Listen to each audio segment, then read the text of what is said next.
औरत हूँ इंसान हूँ मैं, औरत हूँ इंसान हूँ मैं, हिम्मत की चट्टान हूँ मैं। कायनात है जिस्म अगर तो, कायनात है जिस्म अगर तो, कायनात की जान हूँ मैं।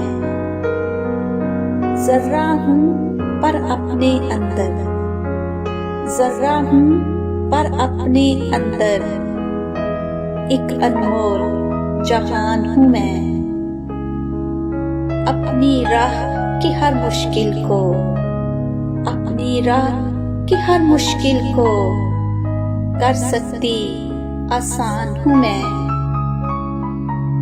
मादर भी मैं दुख्तर भी मैं, मादर भी मैं दुख्तर भी मैं, इज्जत हूँ और मान हूँ मैं। आने वाली सब नस्लों को देती अपना ज्ञान हूँ मैं। ऐ इस दुनिया के दानाओ, ऐ इस दुनिया के दानाओ, मत समझो नादान हूँ मैं। हिम्मत की चट्टान हूँ मैं, औरत हूँ इंसान हूँ मैं।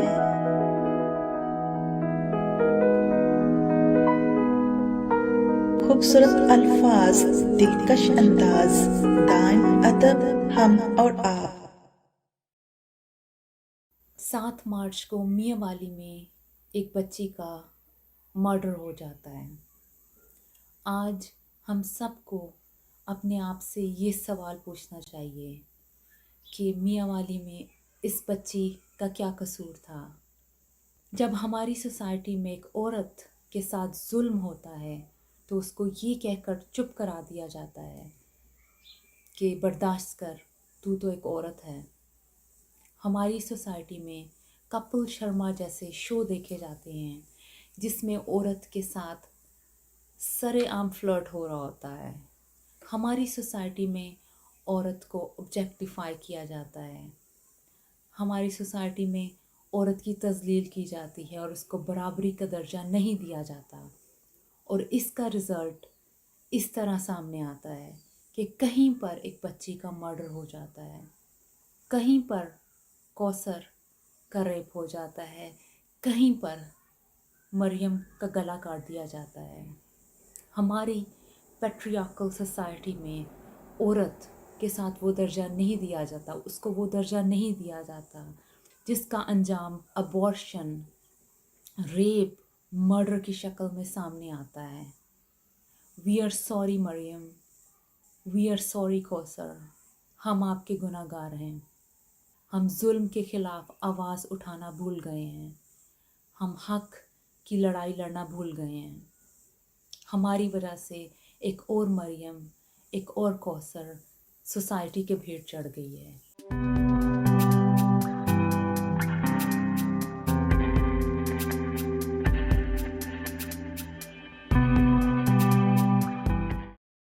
Newcastle Christian network Shamsan Javed और सीनियर सहाफ़ी और एंकर तमीना राना की जानब से इंटरनेशनल वुमेन डे के मौका पर तमाम दुनिया की ख़वातीन को मुबारकबाद पेश करते हैं। और आज की मेहमान ख़वातीन जो वुमेन राइट्स के लिए काम कर रही हैं उनको खुशामदीद कहते हैं। आज क्योंकि ख़वातीन अपना डे मना रही हैं और खुद को दरपेश मसाइल और हकूक़ की बात भी हमारे साथ शेयर करेंगी।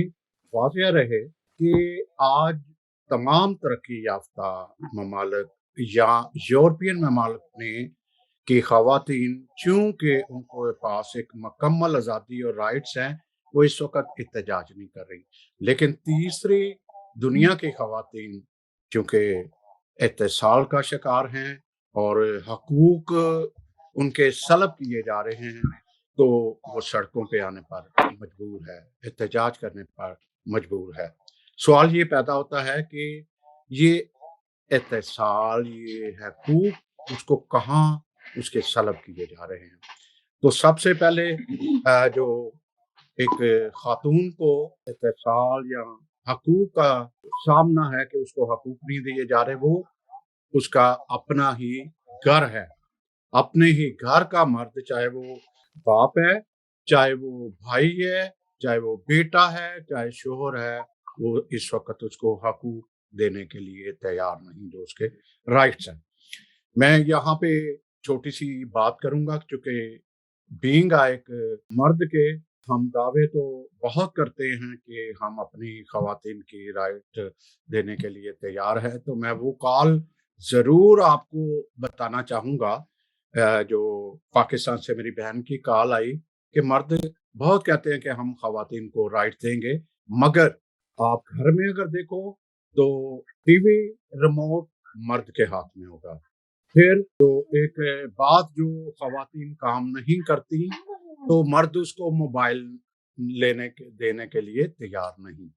फिर और बहुत सारी ऐसी चीजें हैं जो मर्द ने अपने पास रखी हैं कि वो ही घर का, वो ही बेटी का, वो ही बहन का डिसीजन लेगा। तो ये वो सारी ऐसी बातें हैं जो मुश्किलात में डाली हुई हैं। तो उम्मीद करते हैं कि जिस तरह हम कहते हैं कि खवातीन की राइट्स की बात करते हैं, मर्द पेश पेश होते हैं, तो सब मर्द को, बाप है चाहे भाई है, बेटा है, उसको ये कोशिश करनी चाहिए कि वो अपनी माँ, बहन और बेटी को वो राइट्स दे। तो मैं इसी के साथ तमीना राना, जो आज की हमारी मेजबान भी हैं, उनके हवाले माई करता हूँ। एक सिर्फ शेर पढ़ूंगा यहाँ पे। औरत हूँ, इंसान हूँ मैं, औरत हूँ, इंसान हूँ मैं, हिम्मत की चट्टान हूँ मैं। तो आज हमारे साथ हिम्मत की चट्टानें भी बैठी हुई हैं। जी तमीना राना साहबा। गुड इवनिंग टू एवरीवन जी, और तमाम देखने और सुनने वालों को तहमीना राना का, और बाकी तमाम जो हमारे मुअज़्ज़ज़ हमारे अहबाब इस वक्त मौजूद हैं, उन सबको आदाब, सलाम और शाम बखैर। और इस विमेंस इंटर डे पे, जो कि औरत का दिन कहा जाता है, बहुत सारी खवातीन को हकूक हासिल हैं, लेकिन उन ममालिक में जहाँ हकूक की आगाही की जंग लड़ी गई और उन्होंने बहुत सारी कुर्बानियां दी। तीसरी दुनिया के ममालिक में खवातीन अगर हकूक की जंग लड़ती हैं तो उन्हें उसके मुनाफी माना जाता है, उनके खिलाफ खड़े हो जाते हैं लोग, क्योंकि यहाँ पे हकूक की जंग लड़ना ऐसे ही है कि जैसे आपको बागी करार दे दिया जाता है। जैसे कि अभी समसन भाई ने कहा कि रिमोट से अगर बात की जाए तो वही घर जहाँ उसी औरत का खामन, उसी औरत का भाई, उसी औरत का बेटा और उसी औरत का बाप जो है, वो उनकी अजारादारी जो है वो तमाम हकूक पर हावी हो जाती है, सिर्फ इसलिए कि उन्हें ये कहकर बर्तरी दे दी जाती है कि ये मर्दों का माशरा है। लेकिन मर्दों के माशरे में खवातीन का होना, इतनी बड़ी तादाद में खवातीन का मौजूद होना, उसके बावजूद हकूक जो उनके हकूक हैं उनका ना होना, ये एक बहुत बड़ी ख़ालिश है जिसका सामना हम सब कर रहे हैं। आज हमारे पास औरत जो है, आज से ही सदियों से जब खुदा ने हज़रत आदम को बनाया तो हज़रत हव्वा का वजूद जो था, उसके साथ ही औरत को माँ, बहन, बेटी के दर्जे जो हैं वो मिले, और उसके बाद से लेके आज तक वजूद ज़म से है कायनात में। रंग के बगैर दुनिया के तमाम रंग फीके हैं। आज हमारे प्रोग्राम में हमारे साथ बहुत सारे खूबसूरत चेहरे, रोशन चेहरे मौजूद हैं, जो किसी तारुफ के मोहताज नहीं हैं। हमारे पास साहिब-ए-इल्म हैसियत साहिब-ए-इल्म हस्ती जो हैं, किसी तारुफ के मोहताज नहीं हैं। और हमारी माइनॉरिटीज़ में उनका एक बड़ा नाम है, बड़ा मुकाम है। हमारी अक़लियती बरादरी में, पाकिस्तान की अक़लियती बरादरी में, न सिर्फ़ पाकिस्तान में बल्कि पाकिस्तान से बाहर भी उन तमाम ख़वातीन व हज़रात जो कि शायरी से शग़फ़ रखते हैं, उनके लिए उनका नाम एक बड़ा मोतबर हवाला है। और ग्रेड कॉलेज की प्रोफ़ेसर रह चुकी प्रोफ़ेसर विक्टोरिया पैट्रिक, वो आज हमारे साथ तशरीफ़ फरमा है।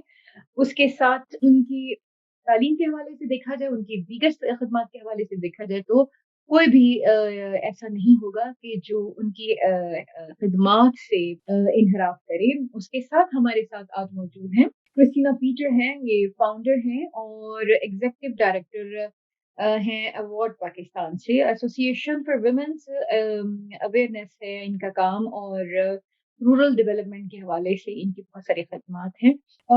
उसके बाद ट्रेनर हैं, रिसोर्स पर्सन हैं, मोटिवेशनल स्पीकर हैं एंड वुमेन राइट्स एक्टिविस्ट हैं। फिर अगले मेहमान की तरफ चलते हैं तो नैन्सी यूनुस हैं, एजुकेशनिस्ट हैं, प्रिंसिपल सेंट जोसेफ कॉन्वेंट हैं और क्वेटा से हैं इनका ताल्लुक और English teacher in London college. अगली मेहमान जो है जो कि ख़वातीन के हकूक़ के लिए कार फरमा है, उनका नाम है नादिया हमीद और ये एडवोकेट हैं, हाई कोर्ट है और लॉ डिफेंडर हैं।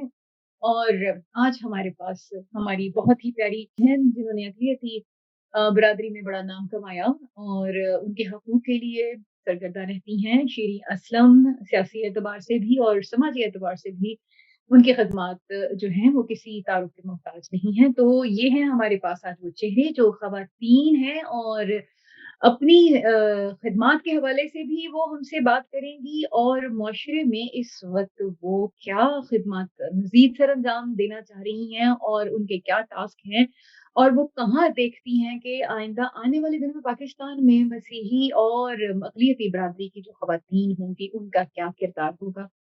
कहाँ तक उन्हें हकूक़ जो हैं वो मुयस्सर होंगे और कहाँ पे उन्हें मसाइल का सामना है, आज हम उनसे बात करेंगे। तो सबसे पहले जो है वो हम आगाज़ करते हैं विक्टोरिया पैट्रिक साहिबा से।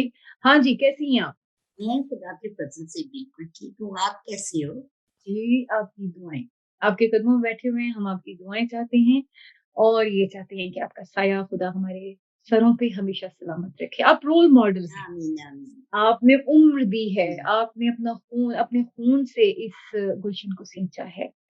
आपने कुर्बानियाँ दी हैं और हम आप से जो है हम आपके शुक्रगुज़ार हैं। आज वुमेन डे के हवाले से आप हमारे गुलशन का वो फूल हैं जिसके बगैर हमारा गुलशन जो है वो बेरंग है।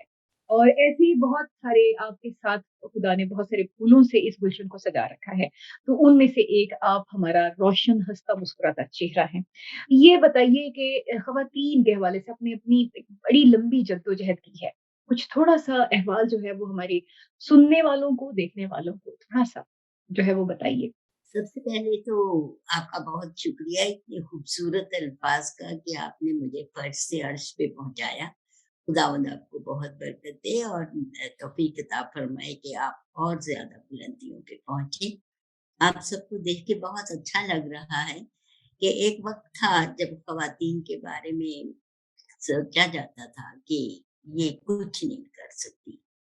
लेकिन अब मैं देख रही हूँ कि मेरी 78 साल की उम्र हो गई खुदा के फ़ज़ल से और इस दौरान में बस पाकिस्तान के साथ-साथ चलते-चलते मैंने देखा है कि ख़वातीन हमारी जो हैं अक़लियती और अक्सरियती न जो तबका है हमारा, सबने बहुत तरक्की की है।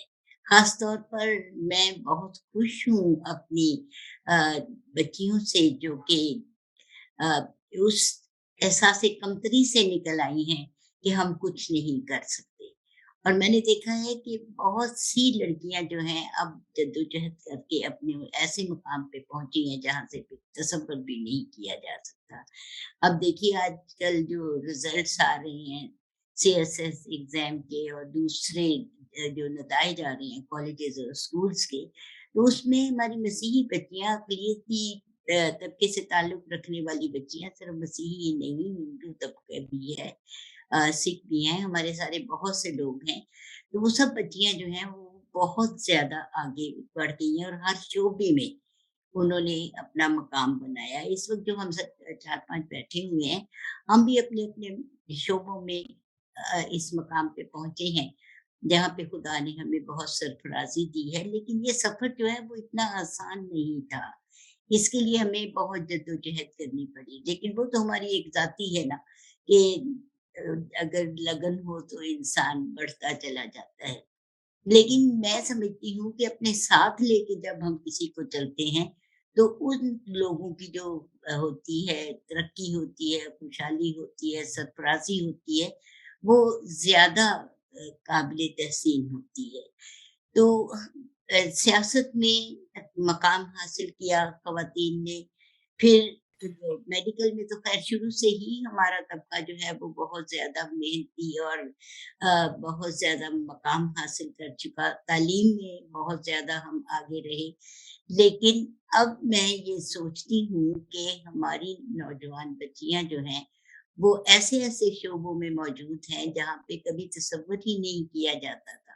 लेकिन जो अब एक बड़ी खुशाइद बात है कि ख़वातीन को जो हरासा किया जाता था, जिसकी वजह से उनके रास्ते में बहुत सी रुकावटें होती थी, वो आगे नहीं बढ़ पाती थी। लेकिन अब जो कानून बना है, अगर खुदा करे आमीन, आमीन, आमीन, इस पर अमल किया जाए, तो यकीनन वो उन एक हद तक जब वो अपने आप को महसूस करेंगी, तो और ज़्यादा उनकी तरक्की के इम्कानात निकलते हैं। तो बहुत से ऐसे अदारे हैं जो कि ख़वातीन के लिए दरवाज़े खोलते हैं और उनको कबूल करते हैं और उनकी जो है तरक्की में उनकी मदद करते हैं। तो हमारे लिए एक अफ़सोस का मुकाम ये है कि हम इन अदारों के बारे में हमारी बच्चियों को ज़्यादा मालूमात हासिल नहीं होती, इसलिए वो अपनी जो माली मुश्किलात हैं या कुछ और रुकावटें हैं, उनकी वजह से आगे नहीं बढ़ सकती। इसके लिए मैं आपको एक मिसाल देती हूँ कि अ, एक वक़्त था, अब तो ख़ैर बहुत ज़्यादा नंबर ले लेते हैं बच्चे, पता नहीं कैसे। पता नहीं कैसे से मुराद ये है कि हम उस्ताद हैं, बिल्कुल। हमें पता है कि जब हम पर्चे चेक करते हैं तो हमारे लिए एक लिमिट होती है, उससे ज़्यादा मार्क्स हम नहीं दे सकते। तो उन दिनों 750 जो है नंबर खासे एप्रिशिएबल समझे जाते थे। तो एक बच्ची थी, उसने एक ने कॉलेज में अप्लाई किया, लेकिन वो इंटरव्यू पे नहीं आई। तो प्रिंसिपल कहने लगी कि देखो ये हुँ, अक़लियत की बच्ची पहली दफ़ा मेरिट पे आई है, इतने अच्छे नंबरों से। मेरिट पे वैसे भी हुँ, बच्चियाँ आती थी, लेकिन उसके बहुत ही अच्छे नंबर थे। तो ये इंटरव्यू के लिए नहीं आई, हुँ, तो इसको ढूँढा जाए। इसको कॉन्टैक्ट करके तो उसे कहो कि फ़ौरन इंटरव्यू के लिए आए। अब ढूँढने का ये था कि उनके पास तो ना फ़ोन था, ना हमें कुछ पता था, लिहाज़ा उसके पते पे मैं अपने एक भाई के साथ गलियों-गलियों घूम-घाम के तो मैंने उसका घर ढूँढा। तो आप यकीन हुँ, करें कि उनके घर में ना लाइट थी, दरवाज़ा भी टूटा हुआ था, दीवारें भी बस दीवार ही कहा जा सकता था, लेकिन उसको वो दीवार थी नहीं। और हुँ, उस घर से उस बच्ची ने नंबर लिए। प्रिंसिपल ने उसको बुलाया, उसको दाखिल किया, उसकी सारी ज़रूरियात पूरी की, यहाँ तक कि कॉलेज की बस को ऑफ द वे उसको लाने के लिए कहा। तो इस तरह के बहुत से ऐसे अदारे हैं और बहुत से ऐसे हेड्स हैं जो कि हमारी बच्चियों को प्रमोट करने के लिए तैयार हैं। हिम्मत की बात है और वालिदैन से मैं ज़रूर कहूँगी कि वो अपनी बच्चियों को आगे बढ़ने के लिए हालात से ना डरें, खुदा दरवाज़े खोलता है। इस तरह बेशक। और हाँ, बहुत से मकामात हैं। अब वही बच्ची जो है एक बहुत अच्छी पोस्ट पे है, उसका एक कज़िन है, उसको एफसी में मैं लेके गई। नेट के बाद मैंने एफसी जॉइन किया था। तो वहाँ पे अब वो लड़का जो है वो क्लास 1 ऑफ़िसर है और हुँ, इस वक़्त वो 18वीं ग्रेड में है। तो मैं ये समझती हूँ कि माएँ हिम्मत करके और उसकी माँ का मैं आपको बताऊँ कि वो आके मेरा दरवाज़ा ही नहीं छोड़ती थी। कुड़ी ਨੂੰ दाखिल करेंगी तो मैं जावांगी, नहीं तो नहीं। और मेरे बच्चे बहुत नाराज़ होते थे, इतनी बदतमीज़ी तू तड़क करती। तो मैंने कहा उसका शौक देखो कि वो अपनी बच्ची को कहाँ पहुँचाना चाहती है। तो हमारी माएँ जो हैं उनको हिम्मत करनी पड़ेगी। मेरी माँ ने मेरे लिए बड़ी हिम्मत की कि जब मैंने मैट्रिक किया तो मैं चाहती थी कि मैं पढ़ूँ। आगे बढ़ूँ। लेकिन घर का कुछ ऐसा कंबाइंड सिस्टम था कि बड़े बुज़ुर्ग जो थे वो चाहते थे कि मैं नर्सिंग में जाऊँ। मैं नर्सिंग के पेशे की बहुत इज़्ज़त करती हूँ।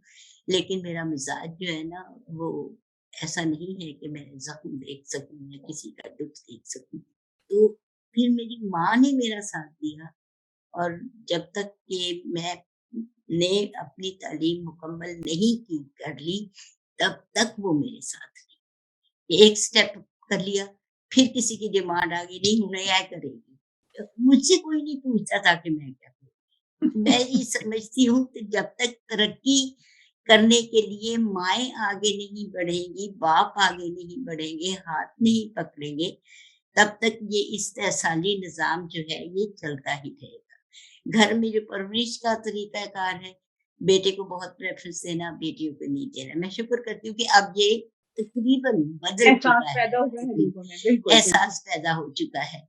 और जहाँ तक एहसास की बात आती है, बेटी से ज़्यादा एहसास रखने वाला कोई औलाद में कोई भी नहीं होता। ये कहते हैं ना कि बेटा जो है वो शादी तक बेटा है, लेकिन बेटी बिल्कुल। जो है वो ताहयात बेटी है। तो इन बेटियों की खिदमत, इनकी मेहनत, इनकी मोहब्बत, इनकी कदर करें और जो वो चाहती हैं उनको अगर सारे लेके चलें तो खुदा ज़रूर कोई ना कोई रास्ता निकालता है। रही ये बात जो हमारे मुआशरे में होती है, एक बात अगर मैं खुल के कहूँ तो कोई माइंड ना करे। जी, जी, कहने का मतलब ये है जी। कि जब किसी अंतर अक़लियती फ़र्द को छू भी लिया जाए तो नापाक हो जाती है।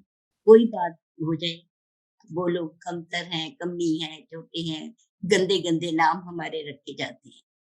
आज तक तमीना मुझे ये समझ नहीं आई जी। कि जब इनको बेटियों को हमारी अगवा करते हैं, उनके साथ ज़्यादती करते हैं, उस वक़्त नापाक नहीं होती। बस मेरा ये एक सवाल है।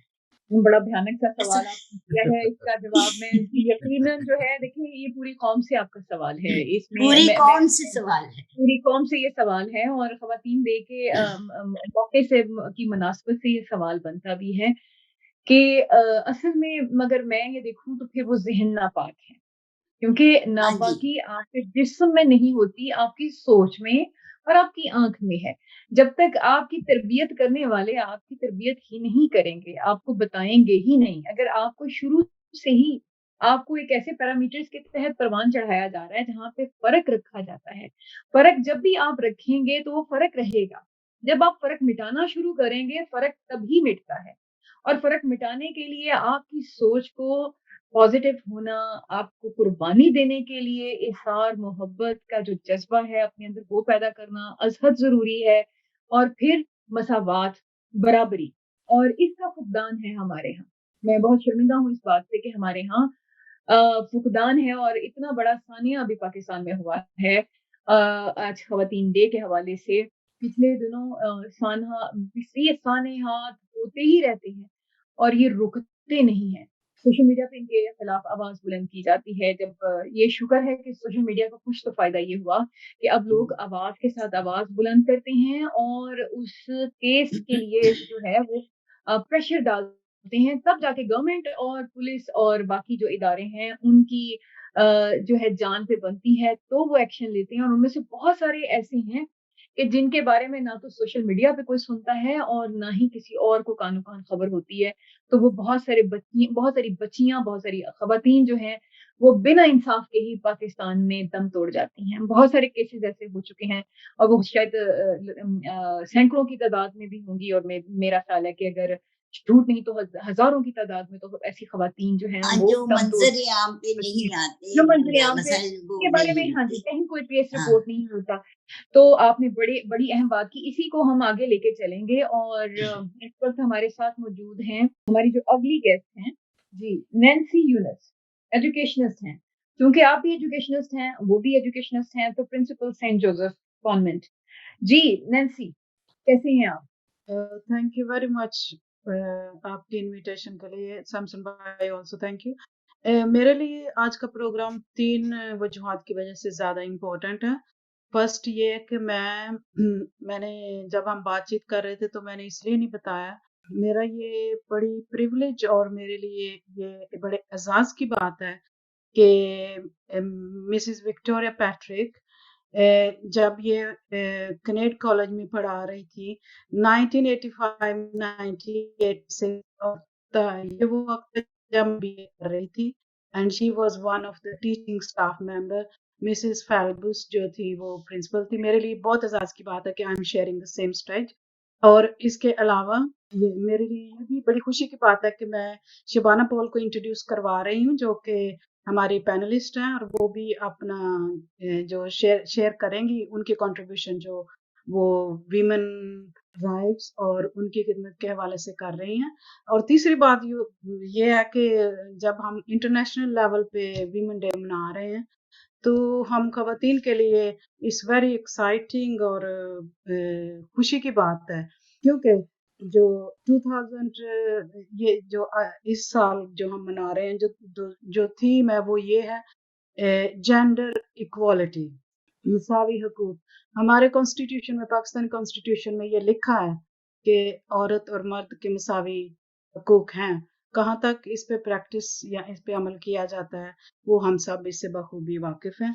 लेकिन यूएनओ की रिपोर्ट के मुताबिक ऑल्सो के ऑल ओवर द वर्ल्ड, पूरी दुनिया में 50% के करीब जो खवातीन हैं, सबसे बड़े रिसोर्सेज किसी भी कौम को, किसी भी फैमिली को प्रमोट करने के लिए, उनको प्रोडक्टिव या पॉजिटिव सोच लाने के लिए जो खवातीन हैं उनके पास सारे रिसोर्सेज हैं। और यूएनओ के मुताबिक 50% जो लेडीज और वीमेन है, हमारे पास ये पावर या रिसोर्सेज हैं, वो हमारे डिफरेंट रोल्स में होते हैं। जैसे हम माएँ हैं, बहनें हैं और टीचर्स हैं स्कूल में। एजुकेशन के हवाले से मेरा ये अपना ज़ाती तजुर्बा भी है और मैंने ये रिपोर्ट्स भी पढ़ी हैं कि अगर हम बच्चों को, या खास तौर पर अपनी बच्चियों का, हम पाकिस्तानी हवाले से ज़्यादा बात कर रहे हैं, तो मैं ये कहूँगी कि हमारे बच्चियों को अगर समहाउ उनको प्राइमरी एजुकेशन मिल जाती है, तो फिर जो लेटर ऑन जो हायर एजुकेशन है उसमें ये रिपोर्ट के मुताबिक भी और मेरे तजर्बे के मुताबिक भी जो गर्ल्स जो है, अगर उनको प्राइमरी स्कूल की एजुकेशन अच्छी मिल जाती है तो हाई स्कूल में और आला तालीम में उनकी परफॉर्मेंस लड़कों की निस्बत ज़्यादा बेहतर होती है। अगरचे हमारी जो नुमाइंदगी है लड़कियों की ज़्यादा साइंस, टेक्नोलॉजी, मैथ्स और ऐसे डिपार्टमेंट में नहीं है, अभी तक रिसर्च में नहीं है, लेकिन अगर हम क्या फोकस रीजन करते है? हैं। मैं यहाँ आपसे ये पूछना चाहूंगी कि क्या रीजन है कि हमारे यहाँ अभी तक जो बच्चियां हैं उनको हम रीजन तो आ जाके नहीं, वही मैं वही बेसिक कर दिया बेसिक। है कि जी जी जी। हाँ, टीचिंग तक, नर्सिंग तक, जी ज्यादा से ज्यादा वो लॉयर बन जाती हैं, जी ज्यादा से ज्यादा जी हाँ वो आ जाती हैं, क्लरिकल स्टाफ में इस वक्त आ रही हैं। बहुत सारे, मतलब ये कि इतने सारे डिपार्टमेंट्स हैं और उनमें उनकी मौजूदगी जो है अभी तक नामुमकिन नहीं हो सकी, मुमकिन नहीं बनाई जा सकी। क्या रीजन है इसके, क्या फैक्टर्स हैं इसके पीछे? आई थिंक ये बहुत बेसिक है, हमारी फैमिली में शुरू हो जाता है। लड़कों और लड़कों को प्राइवेट स्कूल में भेजा जा रहा है, लड़कियों को अगर गवर्नमेंट स्कूल में चले जाए तो वो बहुत ब्लेसिंग होगी। जरा कुछ फैमिली ऐसी हैं जो अफोर्ड कर सकती हैं, प्राइवेट स्कूल में लड़कियों को भेज सकती हैं। जो ये ट्रीटमेंट है इनइक्वालिटी की, वो तो हमारे खानदानों में शुरू हो जाती है, तो फिर हम बाहर निकल के कैसे हम इक्वल राइट्स की बात कर सकते हैं। तो आपका क्या ख्याल है कि आप ये बताइए, सॉरी, आप ये बताइए कि क्या हुकूमत जो है वो एक माँ की जिम्मेदारी से लेकर टीचर्स और टीचर्स के साथ एक जो रियासत है, रियासत के साथ जो है जुड़ी हुई हमारी सोसाइटी, क्या ये सारे लोग जो हैं अपनी जिम्मेदारियां ऐसे तरीके से अंजाम दे पा रहे हैं? मेरा नहीं ख्याल कि अगर हर कोई अपनी ड्यूटी पूरी करे तो हमें थोड़ा सा नेगेटिव सोचना पड़ेगा। दैट मीन्स के अभी भी इम्प्रूवमेंट की जगह तो है कि कुछ बहुत इदारे हैं, बहुत ज्यादा जगह इसकी जरूरत है। अभी भी कुछ इदारे हैं जो मतलब उनके पास प्लेटफॉर्म है, जैसे like they have got schools, उनके पास हॉल्स है, उनके पास पैसे हैं, प्लेटफॉर्म है, लेकिन वो कुछ कर नहीं रहे, क्योंकि अगर किसी भी काम को करने के लिए आपके पास मोटिवेशन होना जरूरी है। या जब तक आप मोटिवेटेड नहीं है कि मैंने इस कौम की बच्चियों को एम्पावर करना है, तो फिर आपके पास जितना मर्जी पैसा हो, जितने मर्जी प्लेटफॉर्म हो, तो फिर आई थिंक अवेयरनेस और मोटिवेशन की बहुत जरूरत है। प्लस मे भी हम एज ए क्रिश्चियन कम्युनिटी अपने खानदानों में शुरू कर सकते हैं। पेरेंट्स को लिए, मैं एक दफा पहले भी एजुकेशन का प्रोग्राम था तो मैं हमेशा ये कहती हूँ कि पेरेंट्स को ये अवेयरनेस देना बहुत जरूरी है कि वो शुरू करें खानदानों में अपने बच्चों और बच्चियों को इक्वल ट्रीट करना, और मेक श्योर कि एजुकेशन उनको एटलीस्ट कम से कम और कुछ नहीं तो प्राइमरी और हाई स्कूल तक तो पहुंचाएं। आगे फिर मतलब हमारी लड़कियां बहुत मेहनत करती हैं और परफॉर्मेंस भी मैंने देखी है कि लड़कियां जो है जब एग्जाम वगैरह होते हैं तो जैसे मिसेस विक्टोरिया भी कह रही थी कि बहुत अच्छे मार्क्स ले रही हैं। तो आई थिंक माँ बाप भी मिलके, चर्च अथॉरिटीज मिलके कोई ऐसा, चर्च अथॉरिटीज तो दे कैन प्रोवाइड प्लेटफॉर्म दे सकते हैं, लेकिन पेरेंट्स जो है घर में ऐसा माहौल पैदा करें कि एजुकेशन बहुत ज़रूरी है। इसके साथ साथ आई थिंक जैसे हम पाकिस्तान में रहते हैं तो सिक्योरिटी के हवाले से भी अ, हमारे बच्चों को प्रेयर भी करनी चाहिए, एज ए फैमिली भी प्रेयर करनी चाहिए, ताकि जो माहौल है वो सीखने का, एक्सेप्ट करने का हो और एक दूसरे की मदद करने का हो। बेहद शुक्रिया आपका। इसके साथ ही मैं जो है हमारी आज की जो अगली मेहमान है नादिया हमीद की तरफ बढ़ते हैं और फिर हम क्रिस्टीना और शुबाना पॉल और फिर हमारी बहुत ही प्यारी मेहमान हैं, हम उनकी तरफ आएंगे, शीरी असलम, जो कि नाम से ही शीरी हैं और ज़ात से भी शीरी हैं। तो हम चलते हैं इस वक्त अपनी अगली मेहमान की तरफ। जी, मेरा सवाल आपसे ये बनता है कि ख़वातीन का आज आलमी दिन है। ख़वातीन के हवाले से एक तो आपकी खिदमत के हवाले से हम थोड़ा-सा पहले जानेंगे और उसके बाद हम ये जानेंगे कि इस वक़्त आप कोर्ट में हर तरह के मामला देखती हैं। क्या लगता है कि हम पिछले सालों से लेके आज अब कहाँ तक, यानी पाकिस्तान की तारीख़ तो ख़ैर 70 साल से पुरानी हो चुकी है। क्या आप समझती हैं कि आज भी ख़वातीन जो हैं कोर्ट में आके अपने हकूक़ के लिए आवाज़ बुलंद करने को अब अपने लिए वो जैसे बहुत बड़ा हव्वा होता था, ख़वातीन का कोर्ट में, जेल में जाना या किसी किसी थाने में जाना किसी कंप्लेंट के लिए, क्या आप समझती हैं कि आज भी हमारी ख़वातीन आज़ाद हो चुकी हैं, इस काबिल उनमें इस कदर कॉन्फिडेंस आ गया है कि वो आसानी से रुजू कर सकें? क्या उन्हें इस कानून का दरवाज़ा नॉक करने में और उन्हें अदालतों से और ये जो हमारे थाने हैं, इनसे इंसाफ जो है वो उसकी कोई सुनवाई उन उन तक मुमकिन रसाई मुमकिन हो सकी या नहीं? क्या उन्हें ख़वातीन को खुद से पता है कि मैं उन्हें आपका अगर कोई, हाँ जी, कोई हमारे लिए कोई मसाइल पैदा होते हैं कानूनी एतबार से, क्या आप समझती हैं कि ख़वातीन उस हवाले से काफ़ी इंडिपेंडेंट हो गई हैं? मैं थैंक यू करूँगी सबसे पहले न्यू कैसल क्रिश्चियन नेटवर्क की कि उन्होंने एक प्रोग्राम ऑर्गेनाइज़ किया जिसमें मुख्तलिफ शोबों से फीमेल्स को मदऊ किया गया है। और जैसे आपने कहा कि सबसे पहले मैं अपने बारे में बताऊँ, तो मेरा कुछ ज़्यादा नहीं, थोड़ा-सा ही अभी कंट्रीब्यूशन है। एज़ अ लॉयर मैं सर्व कर रही हूँ और साथ ह्यूमन राइट डिफेंडर हूँ और हमारे पास मल्टीपल केसेस आते हैं और उसमें ज़्यादातर जो है वुमेन्स राइट को ही फोकस किया जा रहा है, क्योंकि सबसे ज़्यादा वायलेशन जो है राइट्स की तो यहाँ पे वुमेन्स के साथ हो रही है, वो किसी भी प्रोफेशन से हो। और साथ-साथ हम लोग मुख्तलिफ में कमेटियों के अंदर कहीं पे वो चेयरपर्सन हो साथ में या सेक्रेटरी हो या कुछ इस तरह की खिदमात अंजाम दे रहे हैं। और कुछ अभी रिसेंटली काम किया है वो आपके क्वेश्चंस के अंदर भी आपने मेरे से पूछा है। तो आप जहाँ पे बात करती हैं इंडिपेंडेंट फीमेल, अभी तक तो मैंने नहीं समझती कि मुख्तलिफ शोबों में आ गई हैं, लेकिन जितनी रिप्रेजेंटेशन फीमेल की होना चाहिए थी उतनी नहीं है। वो कि आर्टिकल 34 जो है वो क्लियरली बोलता है कि आपकी फुल पार्टिसिपेशन होगी फीमेल की और प्रमोट किया जाएगा। इवन के यूएनओ के साथ गवर्नमेंट के काफ़ी सारे प्रोजेक्ट्स भी चल रहे हैं। लेकिन उसके बावजूद हमारे अंदर माइंडसेट ऐसे चेंज ठीक नहीं हो सका, जिसकी सबसे बड़ी मिसाल हमें मिलती है विमेन डे से 1 दिन पहले एक बच्ची को उसका वालिद मार देता है इस वजह से कि वो बच्ची पहले ही पैदा क्यों हुई है।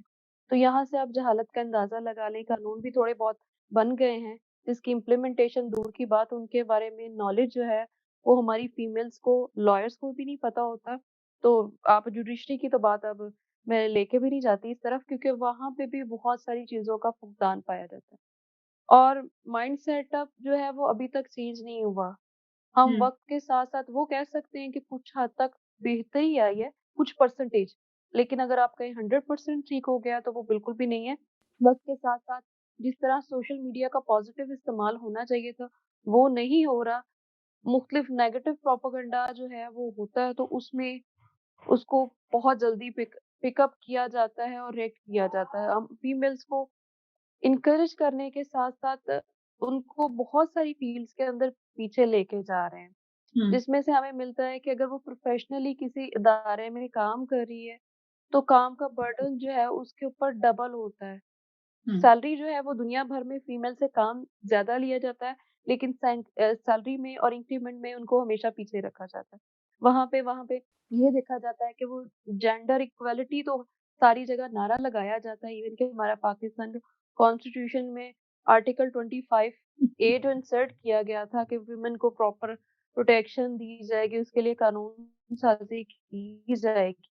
और आर्टिकल 25 खुद भी बोलता है कि आपकी कोई डिस्क्रिप्ट तौर पे आप देख सकती हैं कि डिस्क्रिमिनेशन तो औरत के साथ घर से शुरू हो रही है कि वो अगर पढ़ रही है तो उसको उस तरह के सपोर्ट सिस्टम नहीं प्रोवाइड किया जाता और लीगल फ्रेमवर्क के अंदर आप देखें तो जितने जराइम खवातीन के साथ होते हैं वो मर्द हजरात उसमें इन्वॉल्व होते हैं और फीमेल खुद भी इन्वॉल्व होती है तो वो वक्त के साथ साथ कम नहीं हुए बढ़ रहे हैं और कानून साज़ी जो है वो ना होने के बराबर है। अभी एंटी रेप एक्ट भी आया है, वो एंटी बर्निंग एक्ट वो यानी एसिड थ्रो एक्ट भी बने हैं। लेकिन वो है फिर इवन के वो इनहेरिटेंस का जो राइट है, वो पहले ख़त्म कर दिया जाता था लेकिन अभी वो उसको प्रमोट किया जाता है कि फीमेल को उसका प्रॉपर्टी राइट से कोई भी डिप्राइव नहीं कर सकेगा। लेकिन वहाँ पे फिर हमारी अपब्रिंगिंग इस तरह की है हुँ, कि वो समझा जाता है कि अगर फीमेल अपने भाइयों से हक लेगी यानी अपना वो विरासत में हिस्सा लेगी तो वो एक मायूब चीज़ ज़हनों में परवरिश करते हुए उनको डाल दी जाती है, कि आप अपने भाई का खून पी रही हैं, उनके अंदर से जायदाद ले रही हैं। तो वो ये माइंडसेट अब बहुत ज़्यादा है और आगे मेरे ख़्याल में एक हमें इस तरह की एक वो कहते हैं ना नस्ल तैयार करनी पड़ेगी, उसके लिए टाइम लगेगा कि उनको अपने राइट से अवेयर करवाया जाए। जहाँ पे आप बात कर रही थी कि पाकिस्तान के अंदर हर खातून जो है वो अपने राइट से अवेयर है, तो मैं इसके बारे में कहूँगी कि बिल्कुल ना होने के बराबर है। वो मैंने पहले भी बोला जुडिशरी में भी वो चीज़ों का नहीं पता, फीमेल जो पढ़ी-लिखी हैं वकालत के शोबे से उनको भी नहीं पता होता और जो ह्यूमन राइट डिफेंडर्स हैं, वो भी अगर मसले में पड़ जाती हैं, तो फिर मसले में जाने के बाद उनको पता चलता है और आम खातून जो है, जो घर पे बैठी है, डोमेस्टिक वर्कर है, उसको तो वो चीज़ों का नॉलेज नहीं है और इवन कि मैं सोशल मीडिया का कहती हूँ कि वो भी यूज़र जो है, वो सिर्फ़ आप कह सकते हो कि 5% होंगे। बाकी लोगों के पास एक्सेस नहीं है या उनको पता ही नहीं होता कि हम कहाँ पे कौन-सी चीज़ हमारे लिए अवेलेबल हो सकती है। तो इसके लिए हम लोगों ने खुद भी एक सीरीज़ स्टार्ट की है। मेडिकल एंड होप फाउंडेशन के साथ मिलके के अब ग्रास रूट लेवल पे जाके मुख्तलिफ चर्चेस के थ्रू उनको डायरेक्ट सेमिनार्स अरेंज किए जाएँ, ताकि जो चीज़ 10 अगर बातें बताएँगी, 2 बातें याद रह जाएँगी तो उनके लिए वो यूज़फुल होगी क्योंकि अब हम लोग सारी जगह ववेला करते हैं जी, लॉज़ अवेलेबल हैं, जो लॉज़ अवेलेबल हैं उनकी इम्प्लीमेंटेशन भी तो नहीं है क्योंकि नॉलेज नहीं है। तो इसलिए आप कह नहीं सकते कि सारा बोझ जो है वो एक तरफ नहीं है, बहुत सारी चीज़ें हैं जो करने वाली हैं और अगर इंडिविजुअली अपना किरदार अदा करेंगे तो बेहतरी ला सकते हैं। अभी ये मैं अगला अगला सवाल भी आपसे जो है वो करूँगी और इसी सवाल को फिर हम आगे कंटिन्यू करेंगे क्रिस्टीना पीटर के साथ।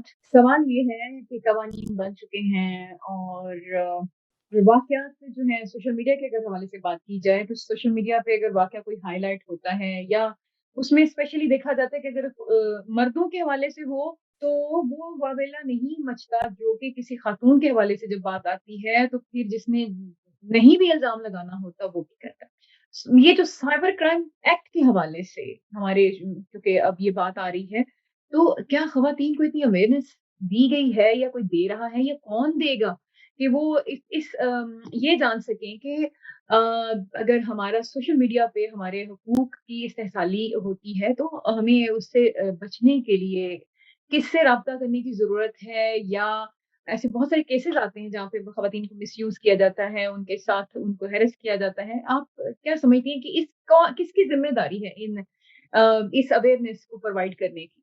सोशल मीडिया तो सबके पास अवेयरनेस है। बिल्कुल, बिल्कुल। मैं आप देखिए साइबर क्राइम से हवाले से कहें तो अवेयरनेस नहीं है और हमारे यहाँ एक माइंड सेटअप है कि अगर फीमेल के साथ कोई इंसिडेंट हो रहा है तो एक एट द स्पॉट उसके साथ सारे ही हमदर्दी के लिए खड़े हो जाएँगे। लेकिन जब उसके खिलाफ उस पर्सन के अगेंस्ट जब आप चाहते हैं ना कि कोई लीगल एक्शन लिया जाए, तो सबसे हुँ, पहले उसके घरवाले ही उसको स्टॉप करते हैं, नहीं बदनामी होगी। और हम क्या किन चक्करों में पड़े रहेंगे, आगे तुम्हारी लाइफ भी चलनी है या चल रही है, उनका फैमिली के ऊपर असर होगा। एक जो फिनोमेना है अभी तक प्रॉपर रिपोर्टिंग ना होने की या फीमेल्स को प्रॉपर प्रोटेक्ट करने की एक तो रीज़न ये है। अगर वो फैमिली हिम्मत कर भी लेती है, तो उनको हुँ। प्रॉपर टूल्स का नहीं पता हो कि क्या इस्तेमाल करना है। अगर साइबर क्राइम की बात करें तो वो सोशल मीडिया से रिलेटेड है और सोशल मीडिया ही उसका सोर्स बनता है कि उसको प्रोटेक्ट कर सके।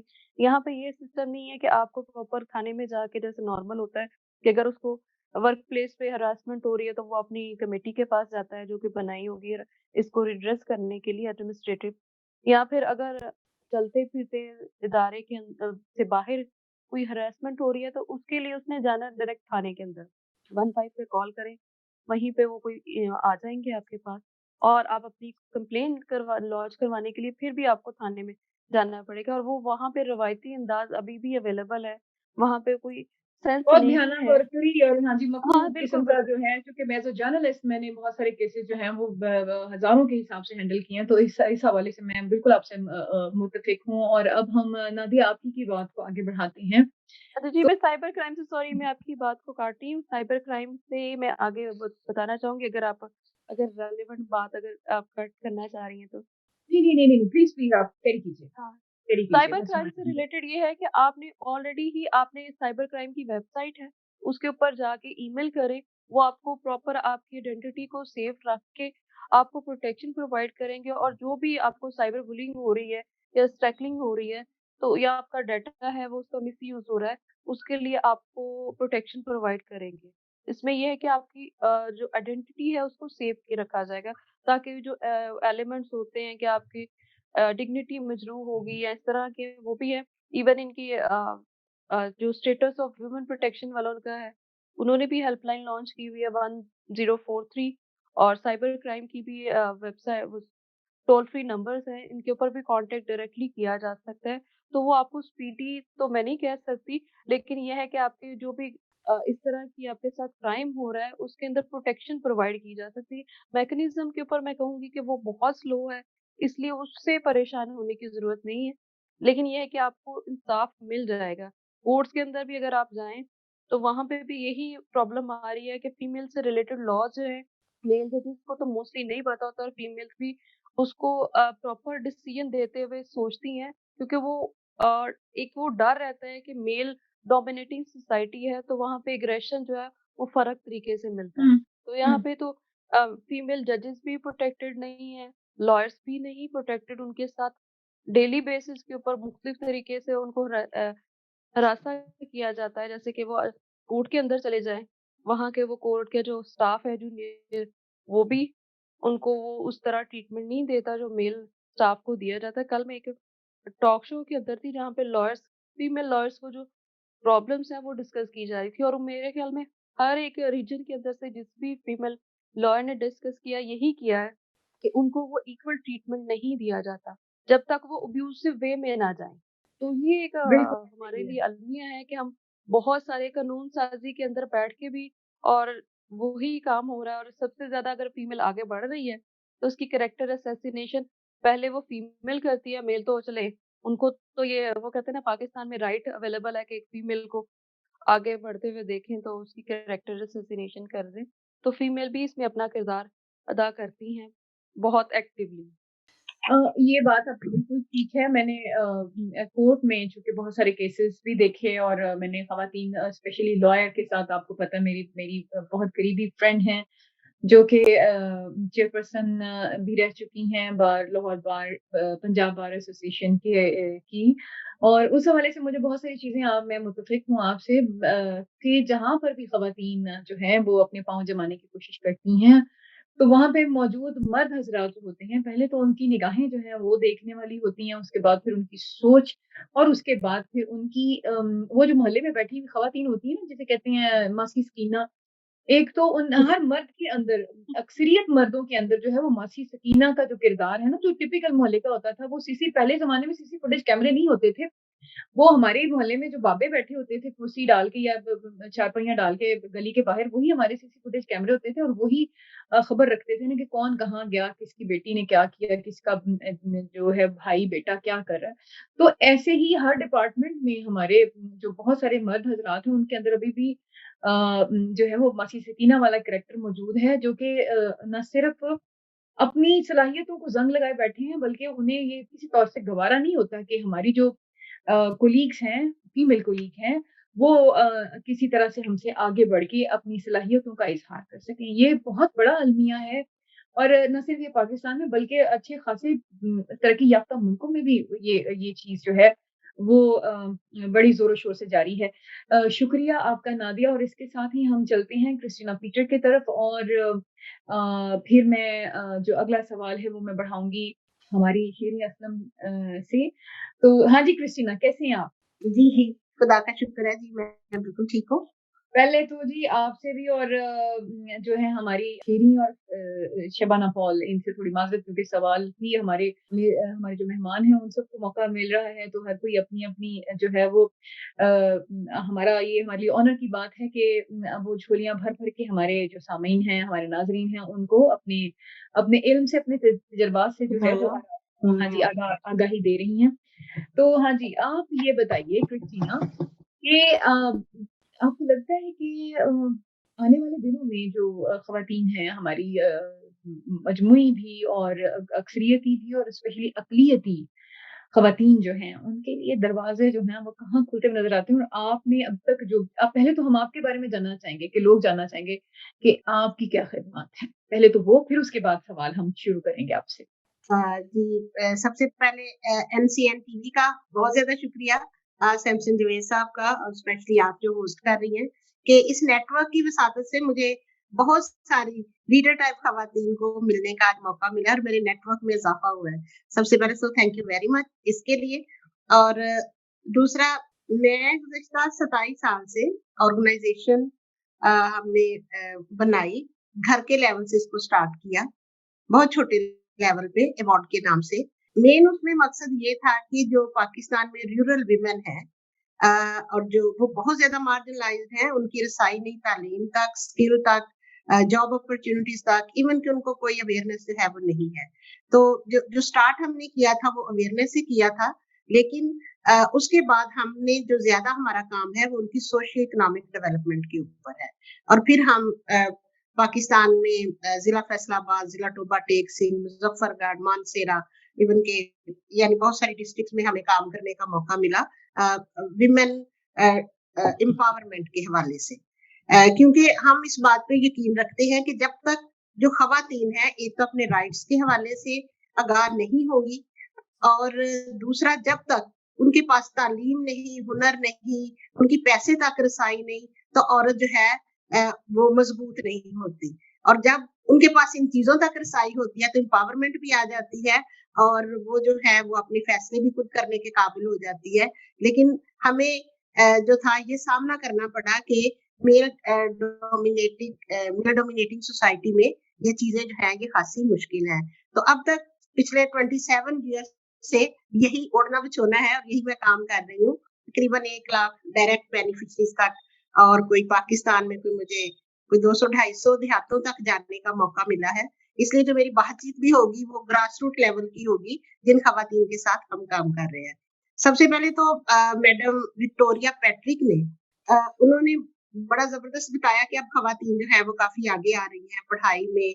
अब वो कॉम्पिटिटिव एग्ज़ाम्स में आगे आ रही हैं, एसीडीसी के ओहदों पर फ़ाइज़ हो रही हैं, सफारतकारी में आगे जा रही हैं।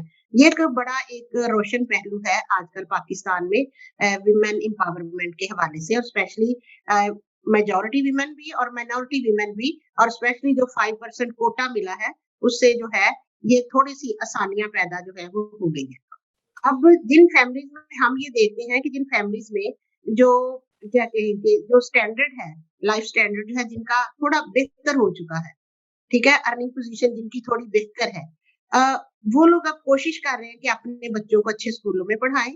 उनकी बेटियां भी पढ़ रही हैं, वो आगे बढ़ भी रहे हैं, लेकिन ये तादाद हम समझते हैं कि ये बहुत कम है। अब अभी भी हम रूरल एरियाज में जाएं, अभी भी हम अपने स्लम्स एरिया में जाएं, तो अभी भी हमारी जो माइनॉरिटी विमेन है वो अभी भी जो है वो lack of education, lack of skills, lack of awareness, lack of opportunities, lack of networking, तो इस तरह के मसाइल का वो जो है वो शिकार है, जिसकी वजह से वो आगे नहीं बढ़ पा रहे। इसलिए उनके लिए बाकी जो दरवाजे हैं वो फिर बंद हो जाते हैं। अभी भी हमारे जैसे कि इस साल का जैसे बात की गई कि जेंडर इक्वालिटी जो है वो हमारा इस साल का थीम है।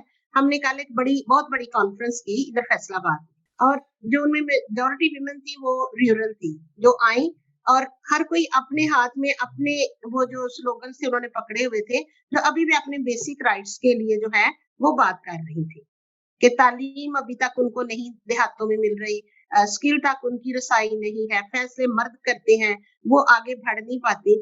तो हमें इन जो है ये बाइसेस जो हैं इनको ब्रेक करना है। ब्रेक द बाइस जो है इस साल का हमारा थीम था कि हमें इन चीजों को जब तक हम ये फर्क नहीं मिटाएंगे तब तक हम आगे नहीं बढ़ पाएंगे। तो मैं समझती हूँ कि ये जो हम आगे बढ़ रहे हैं, ये नहीं मैं कहती कि तरक्की नहीं हो रही, लेकिन अभी हम बहुत ज्यादा पीछे हैं। अभी भी जो हमारा स्कूल ड्रॉप आउट रेट है लड़कियों का वो बहुत ज्यादा है। अभी भी यही फैसला किया जाता है कि हमने कौन सा बेटियों को आगे बढ़ाना है। अभी भी उनकी मुलाजमत के फैसले बाप करते हैं, भाई करते हैं कि नहीं जी हमने कौन सी नौकरी करानी है, हमने तो 2 साल बाद शादी कर देनी है। तो हमारी बहुत सारी बच्चियां जो है वो अंडर मैट्रिक है, वो मिडल है, वो किसी भी कैटेगरी में वो एजुकेशन नहीं आती, वो कहीं भी एजुकेशन कोई रोल प्ले तरक्की में या उनकी डेवलपमेंट में वो कोई रोल जो है वो प्ले नहीं कर सकती। तो इसलिए मैं समझती हूँ कि हमारी जो माइनॉरिटी वुमेन है, मैं उन्हीं की बात करूंगी, और गो के काम हमारा विदाउट एनी डिस्क्रिमिनेशन है, हम सबके लिए काम करते हैं। लेकिन जब ग्रास रूट लेवल पे आप देहातों में जाएं या आप स्लम्स एरिया में जाएं, तो इन खवातीन के लिए अभी भी ये बहुत ज्यादा पीछे है। इसलिए अच्छी एजुकेशन ना होने की वजह से अच्छी जॉब अपॉर्चुनिटीज उनके पास नहीं है, अच्छी एजुकेशन ना होने की वजह से वो डिसीजन मेकिंग में नहीं है, अच्छी एजुकेशन ना होने की वजह से आगे उनकी जो नेक्स्ट लाइफ है, अब ज़ाहिर है शादियां भी वैसों के साथ ही होती है, तो इसलिए वो आगे भी उनके लिए तरक्की के कोई चांसेस नहीं है। तो हमारे लिए जो इस वक्त का सबसे बड़ा मुझे जो बैरियर नजर आ रहा है वो यही है कि एजुकेशन जो है ये खवातीन के लिए लाजमी है, और कोई 6-7 कोई 8-9 या अंडर मैट्रिक ये कोई एजुकेशन नहीं, आगे बढ़ना है। जी, जी, जी, बिल्कुल आपने बिल्कुल ठीक कहा कि आगे ये तो एक हो गया हमारा सवाल आपसे। इसके अलावा मैं आपसे ये जानना चाहूँगी कि देहाती इलाकों में तो हम मानते हैं कि बहुत सारा निज़ाम जो है वो इस पे बहुत ज़्यादा काम करने की ज़रूरत है। लेकिन क्या शहरों में आप समझती हैं कि शहरों में भी जो बच्चियाँ हैं, जो ख़वातीन हैं, ये घरों में उनको वो आज़ादी मैसर है? क्या वो हुकूक मैसर हैं और किस हद तक मैसर हैं? आप अ, समझती हैं? नहीं, मैं नहीं समझती कि उनको बहुत ज़्यादा हकूक मुयस्सर हैं। हमारे जो शहरी आबादी है, वहाँ भी ख़वातीन क्या कहना चाहिए वो उसी मेल डोमिनेशन का शिकार हैं। क्योंकि ये हमारा जो माइंडसेट है, ये तो हमारे मौजूद है। यहाँ तो फैसले मर्द ने ही करने हैं। वो हुँ। बाप है, वो भाई है, वो बेटा है। अब हम अवार्ड जिस तरीके से काम कर रही है, इस हालत को बदल के तो हम जो भी काम करते हैं, जो भी हम वुमेन एम्पावरमेंट के लिए या यूथ के लिए प्रोजेक्ट है, तो हम पहले उनके जो मेल हेड ऑफ फैमिलीज हैं उनको बिठाते हैं, हम उनको बताते हैं कि उनके क्या-क्या असरात उनकी लाइफ पे, उनके घरों पे, माशरे पे उनके क्या असरात हो रहे हैं। अगर आप ये राइट्स उनको नहीं दे रहे, तो वहाँ पे सारी दे रहे हैं। तो अभी थोड़ी देर पहले वो जायदाद वाली बात हुई थी, तो हम कहते हैं कि क्या आप बेटियों को दे रहे हैं ये चीजें? तो वो कहते हैं कि नहीं उसको तो नहीं दे रहे, तो क्या अब हमें उसे भी देना पड़ेगा? तो उसे उनकी ये तरफ कहा से ये गया सवाल कि हाँ, जी, उसे बिल्कुल ये कह के हम झुठला देते हैं कि जी, लोग पाला नहीं हमने, पढ़ाया हाँ नहीं जी, हमने। हाँ हाँ जी, फिर जी, उसमें एक और ये होता है कि जहेज नहीं दिया, शादी नहीं हमने की। जी। जब ये और तो आएगी शहरों में तो नहीं हम कुछ जी, देंगे। जी, जब ये बिल्कुल। तो आएगी ये शहरों माँ-बाप में के घर हमेशा ये हमेशा कुछ लेके जाएगी, ये वो चीज़ें हैं जो घर-घर की कहानी है और बहुत सारे लोग जो हैं, बहुत सारी ख़वातीन जो हैं वो मैं इसी बात पे कत्ल कर दी जाती हैं कि वो जायदाद माँग रही हैं। उन्होंने अपना हिस्सा माँगा था। ये जायदाद जो जी, है ये एक तनाज़ा बन जाता है, भाइयों के दरमियान में भी तो बनता है, लेकिन ये कि जब स्पेशली जब ख़वातीन माँगती हैं, उस हवाले पे भी ये बहुत बड़ा एक जो है वो तनाज़ा का बाइस बन जाता है। घरों के घर कत्ल हो जाते हैं। बहरहाल जी। ये भी हमारा एक अलमिया है, इसके साथ आपका बेहद शुक्रिया। अभी मैं आपको फिर एक मैं मैं वापस सिर्फ़ जो इनसे है एक वो बात मैं मुकम्मल जी, करना चाहूँगी। जी, आपने जी, पूछा जी, शहरों में। शहरों में भी जो इन्फॉर्मेशन की कमी है, जो जी। ख़वातीन तक नहीं पहुँच पाती, जिसकी वज़ह से ख़वातीन जो है, वो एम्पावर नहीं हो पाती। तो ये नहीं कि सिर्फ़ देहातों में ही ये मसला है, और शहरों में भी जो डिसीज़न मेकिंग है, जो आज़ादी आप कह लें, या जो मेल डोमिनेशन है ये आपको शहरों में भी नजर आती है। यही वजह है कि वहाँ भी खवातीन अभी जो तरक्की की दौड़ है उसमें बहुत ज्यादा पीछे। बेहद शुक्रिया आपका। आपने बहुत ही तफ़सीली जवाबात से और अपनी खिदमत से जो है वो हमें और हमारे सुनने वालों को जो है वो आगाह किया। हम दुआ गो हैं कि आपकी जो सर्विसेज़ हैं, आपकी जो फाउंडेशन है, जिसके लिए आप काम कर रहे हैं, उसको खुदा और ज़्यादा अरूज से नवाज़े। और अब हम चलते हैं, हमारी जो अगली मेहमान हैं, तो हम चलते हैं जी शेरिन। हाँ जी, कैसी हैं आप? जी, मैं बिल्कुल ठीक-ठाक। तहमीना, आप कैसे हो? बड़े प्यारे लग रहे हो, बड़े फिट लग रहे हो। बेहद शुक्रिया आपका, आपकी मोहब्बत है। ये आपकी मिठास है जो हमें जो है वो तरोताज़ा रखती है, और इस प्रोग्राम में आपने इंतज़ार किया, उसके लिए मैं आपकी शुक्रगुज़ार हूँ। शेरी, बहुत काम कर रही हैं आप, और स्पेशली हमारे पाकिस्तान में माइनॉरिटीज़ के लिए आपकी बड़ी खिदमत हैं। एक यंगस्टर्स में, एक यंग ख़वातीन के लिए आप एक इंस्पिरेशन बनती जा रही हैं, थैंक यू। और सियासी एतबार से, समाजी एतबार से भी।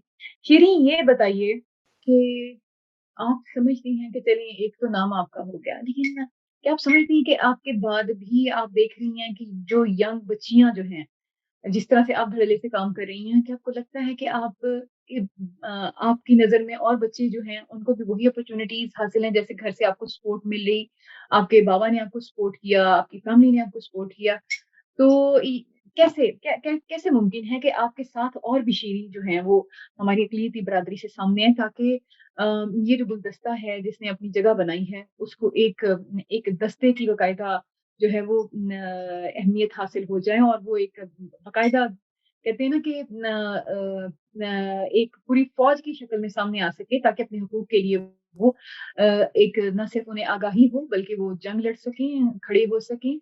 क्या देखती हैं आपकी यंग जनरेशन में वो सारी चीज़ें? जी, पहले तो आपका शुक्रिया और आपकी पूरी टीम का शुक्रिया कि आपने मुझे मौका दिया। और मैं जहाँ तक आपके सवाल की बात है, मैं समझती हूँ कि अभी स्पार्क है, अभी बच्चियों में स्पार्क नज़र आ रहा है, और होप सो कि मुझ जैसी क्या, मुझसे बहुत बेहतर लोग सामने आएँगे, और ये उस वक़्त सामने आएँगे ना तहमीना, जब हम किसी को जगह देंगे। हम तो जगह ही किसी को नहीं देते।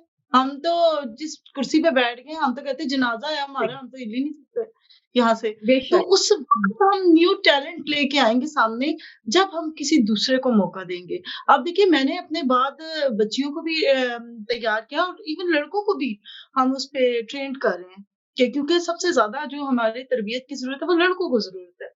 तो लड़कियाँ तो बेचारी मान जाती हैं पेरेंट्स की बात, दूसरों की बात। तो लड़कों को ये सिखाना कि उन्होंने बिहेव कैसा करना है कम्युनिटी में फीमेल के साथ, अपनी बहन को सिर्फ बहन नहीं समझना, दूसरों की भी बहनों को इज़्ज़त देनी है। तो ये हमने ये एक सीरीज़ शुरू की हुई है चर्च के लेवल पे भी, और यहाँ पे जितने स्कूल्स हैं, यूनिवर्सिटीज़ हैं, मैं उधर जाती हूँ, सेशंस देती हूँ। इसमें कोई कैद नहीं मिनॉरिटी मेजॉरिटी की, मैं तमाम के लिए जाती हूँ। लेकिन जो मैंने मिनॉरिटीज़ के लिए शुरू किया, मैं अभी से संडे स्कूल में और चर्च लेवल पे मैं ये ट्रेनिंग दे रही हूँ कि हमें हुँ। कैसे अपने आप को बूस्ट अप करना है, और स्पेशली ये ट्रेनिंग मैं खाली बच्चियों को नहीं देती, उनके पेरेंट्स के साथ बैठ के गुफ्तगू करती हूँ, ताकि हुँ। उन्हें पता हो कि बेटियाँ पराया धन नहीं है, ये कोई दौलत नहीं है जो आप बाँट दें या कन्या दान कर दें कि ये कन्या है और इसको दान दे दें, इसको किसी को मतलब दे दें, खैरात में दे दें। तो ये खैराती माल नहीं है। आप इसको दान कर दें किसी को, या कोई ऐसा धन नहीं है कि आप किसी को दे दें। कहते हैं ना, पेरेंट्स कहते हैं ना, पराया धन है। जब तक हम बेटियों को पराया धन समझेंगे ना, तब तक हम उन पे इन्वेस्ट नहीं करेंगे। तो इसलिए अपना धन समझे, आपकी बॉडी का हिस्सा है ये आपकी बेटी। तो जब तक आप खुद सपोर्ट नहीं करेंगे, जब तक आप खुद उसको एतमाद नहीं दिलाएँगे, तब तक वो कभी भी वो तमाम चीज़ों को हासिल नहीं कर सकेंगे जिसकी उसको ज़रूरत है। जी। वज़ा फ़रमाया आपने, वाक़ई में अगर बेटियाँ पराया धन ना मानी जाएँ और बेटी को इज़्ज़त दी जाए और बेटी को बाइस-ए-एहतराम समझा जाए, तो कैसे मुमकिन है कि कोई उठे और अपनी 5 माह की बेटी को जो है वो हुँ। गोलियाँ मार के तो मार दे? कैसे मुमकिन है? कितना बड़ा जुर्म है आज पाकिस्तान की तारीख़ के ऊपर ये जो है बच्चियों के लिए एक और स्या बाब जो है वो रोशन स्या बाब जो है वो एक रकम सोगवारी की कैफ़ियत, हाँ जी, कैफ़ियत लिए हुए जो है तारी कर दिया गया है। एक जमूत तारी है कि हर कोई जो है वो परेशान है कि इस हद तक संगदिली हो सकती है कि एक बाप ने सिर्फ इस बात पे कि ये बेटी है और इसको पहली औलाद जो है वो बेटा चाहिए थी। मतलब ये कि आज तक आपको यही नहीं पता चल सका कि बेटी और बेटा जो है वो किसकी ज़िम्मेदारी है। मतलब तो ये इसका जो है मैं मैं कि तो आपकी ना जी, कि जी, ये जो बेटी पैदा होना या बेटा पैदा होना ये औरत के बस में नहीं है। ये हुँ, मर्द के जरसूमे से तय होता है। एग्ज़ैक्टली। जी, मैं ये यही कहना चाह पढ़ाएं रही हूँ। उनको, मर्दों को पढ़ाएं, मर्दों को सिखाएं कि ये आपका अपना कसूर है, आपका जरासीम वीक है, आपके अंदर वो जरासूमा ही नहीं है कि जो बेटा बनाए। मतलब लानत तो फिर उस पे जानी चाहिए ना, माँ पे तो नहीं जानी चाहिए लानत। तो मैं समझती हूँ, मुझे यकीन करें, मैंने जिस दिन से ये न्यूज़ सुनी मैं सो नहीं सकी। अब मेरे लिए एक और टास्क बढ़ गया है। अब मैं चर्च लेवल क्या होगा, हर लेवल पे मैं ये बताऊंगी। बेशक मुझे कहेंगे कि ये मतलब बलकर बोल रही है, मुझे लगता है कि मुझे क्रोमोसोम्स की डेफिनेशंस भी बतानी पड़ेगी कि ये डेफिनेशन क्या है और ये डिवीजन क्या है कि बेटा बेटी कैसे पैदा होते हैं। मैंने यकीन करें कि मैं आज तीसरा दिन है कि मैं बहुत परेशान हूँ इन सारी चीजों को लेके, और मैंने मेंटली इतना स्ट्रेस लिया कि मतलब मैं तो ये किताबों में पढ़ती होती थी कि पुराने जमाने में बेटियों को मार दिया जाता है, जला मैं दफन कर दिया जाता है। मैं तो कहती हूँ पत्थर के दौर में हैं हम अभी, हमने कोई सिविलाइजेशन नहीं आई हमारे अंदर। और यकीन करें कि यही वजह है, कई दफा ऐसा होता है हमारी जायदादें पड़ी रहती हैं कि हम अपनी बेटी की शादी नहीं करते कि जायदाद देनी पड़ेगी, या किसी और लेवल पे इसको इधर-उधर कार कुरा के कर लेते हैं कि जायदाद ना देनी पड़े। और मसीहों के लिए तो मेरे लिए मतलब कहते हुए मुझे शर्म नहीं आएगी कि जो मसीही लड़कियाँ हैं इनको तो वो पेरेंट्स जायदाद में से ही नहीं देते। वो कहते हैं ज़रूरत ही नहीं है। और यकीन करें मैं इनको बाइबल में से निकाल के देती होती हूँ कि मूसा के पास एक फैमिली आई, उन्होंने कहा जी उसकी तो बेटियाँ हैं। तो जायदाद में इनको हिस्सा ही नहीं मिला, लावियों को जब बाकियों को दिया गया, मिरास दी गई कि जी उनकी बेटियाँ बेटा नहीं है। तो फिर मूसा ने खुदा से मशवरा किया, उसके कहा "ऐ खुदा मैं क्या करूँ?" उसने कहा तू इसकी बेटियों को भी बराबर का हिस्सा दे। उसको मिला। तो फिर हमारे लोग कैसे झुठलाते हैं कि हमारी बेटी को नहीं मिलता। क्यों नहीं देते हमारी बेटी को? कहते हैं जी 10 मरले ज़मीन ਲਈ है, 5 निक्के दी तो 5 ਵੱਡੇ दी। तो जो बेटी होती है उसका है ही नहीं कुछ। मतलब वो तो ब्याह कर लेना। शीरी बात ये है ना कि जब जिस मुल्क में मज़हब का इस्तेमाल जो है, वो सिर्फ़ औरत के लिए या अपनी बर्तरी के लिए जो है वो किया जाए, और जहाँ पे उसके हकूक़ की बात आती है, तो मज़हब का इस्तेमाल नहीं होता। तब मज़हब को बहुत पीछे ले जाते हैं, और अपनी बिल्कुल। इजारादारी को जब आगे लेके आया जाएगा, ये तफ़रीक तब तक रहेगी, तब तक बेटियाँ जो हैं उनको गोलियाँ मारी जाती रहेंगी, तब तक विनी होती रहेगी, कारो-कारी के केसेज़ आते रहेंगे, तब तक जो है इज़्ज़त के हवाले से जो आप केसेज़ हैं वो देखते रहेंगे। बहैसियत बिल्कुल। मुआशरा जो है इस वक़्त इख़लाक़ी गिरावट का जो शिकार बुरी तरह से हो चुका है। मैं ये और समझती हूँ देखिए कि ना यहाँ मुझे ये कहते हुए शर्म नहीं आएगी कि भई हम औरतें ही औरतों की दुश्मन हैं।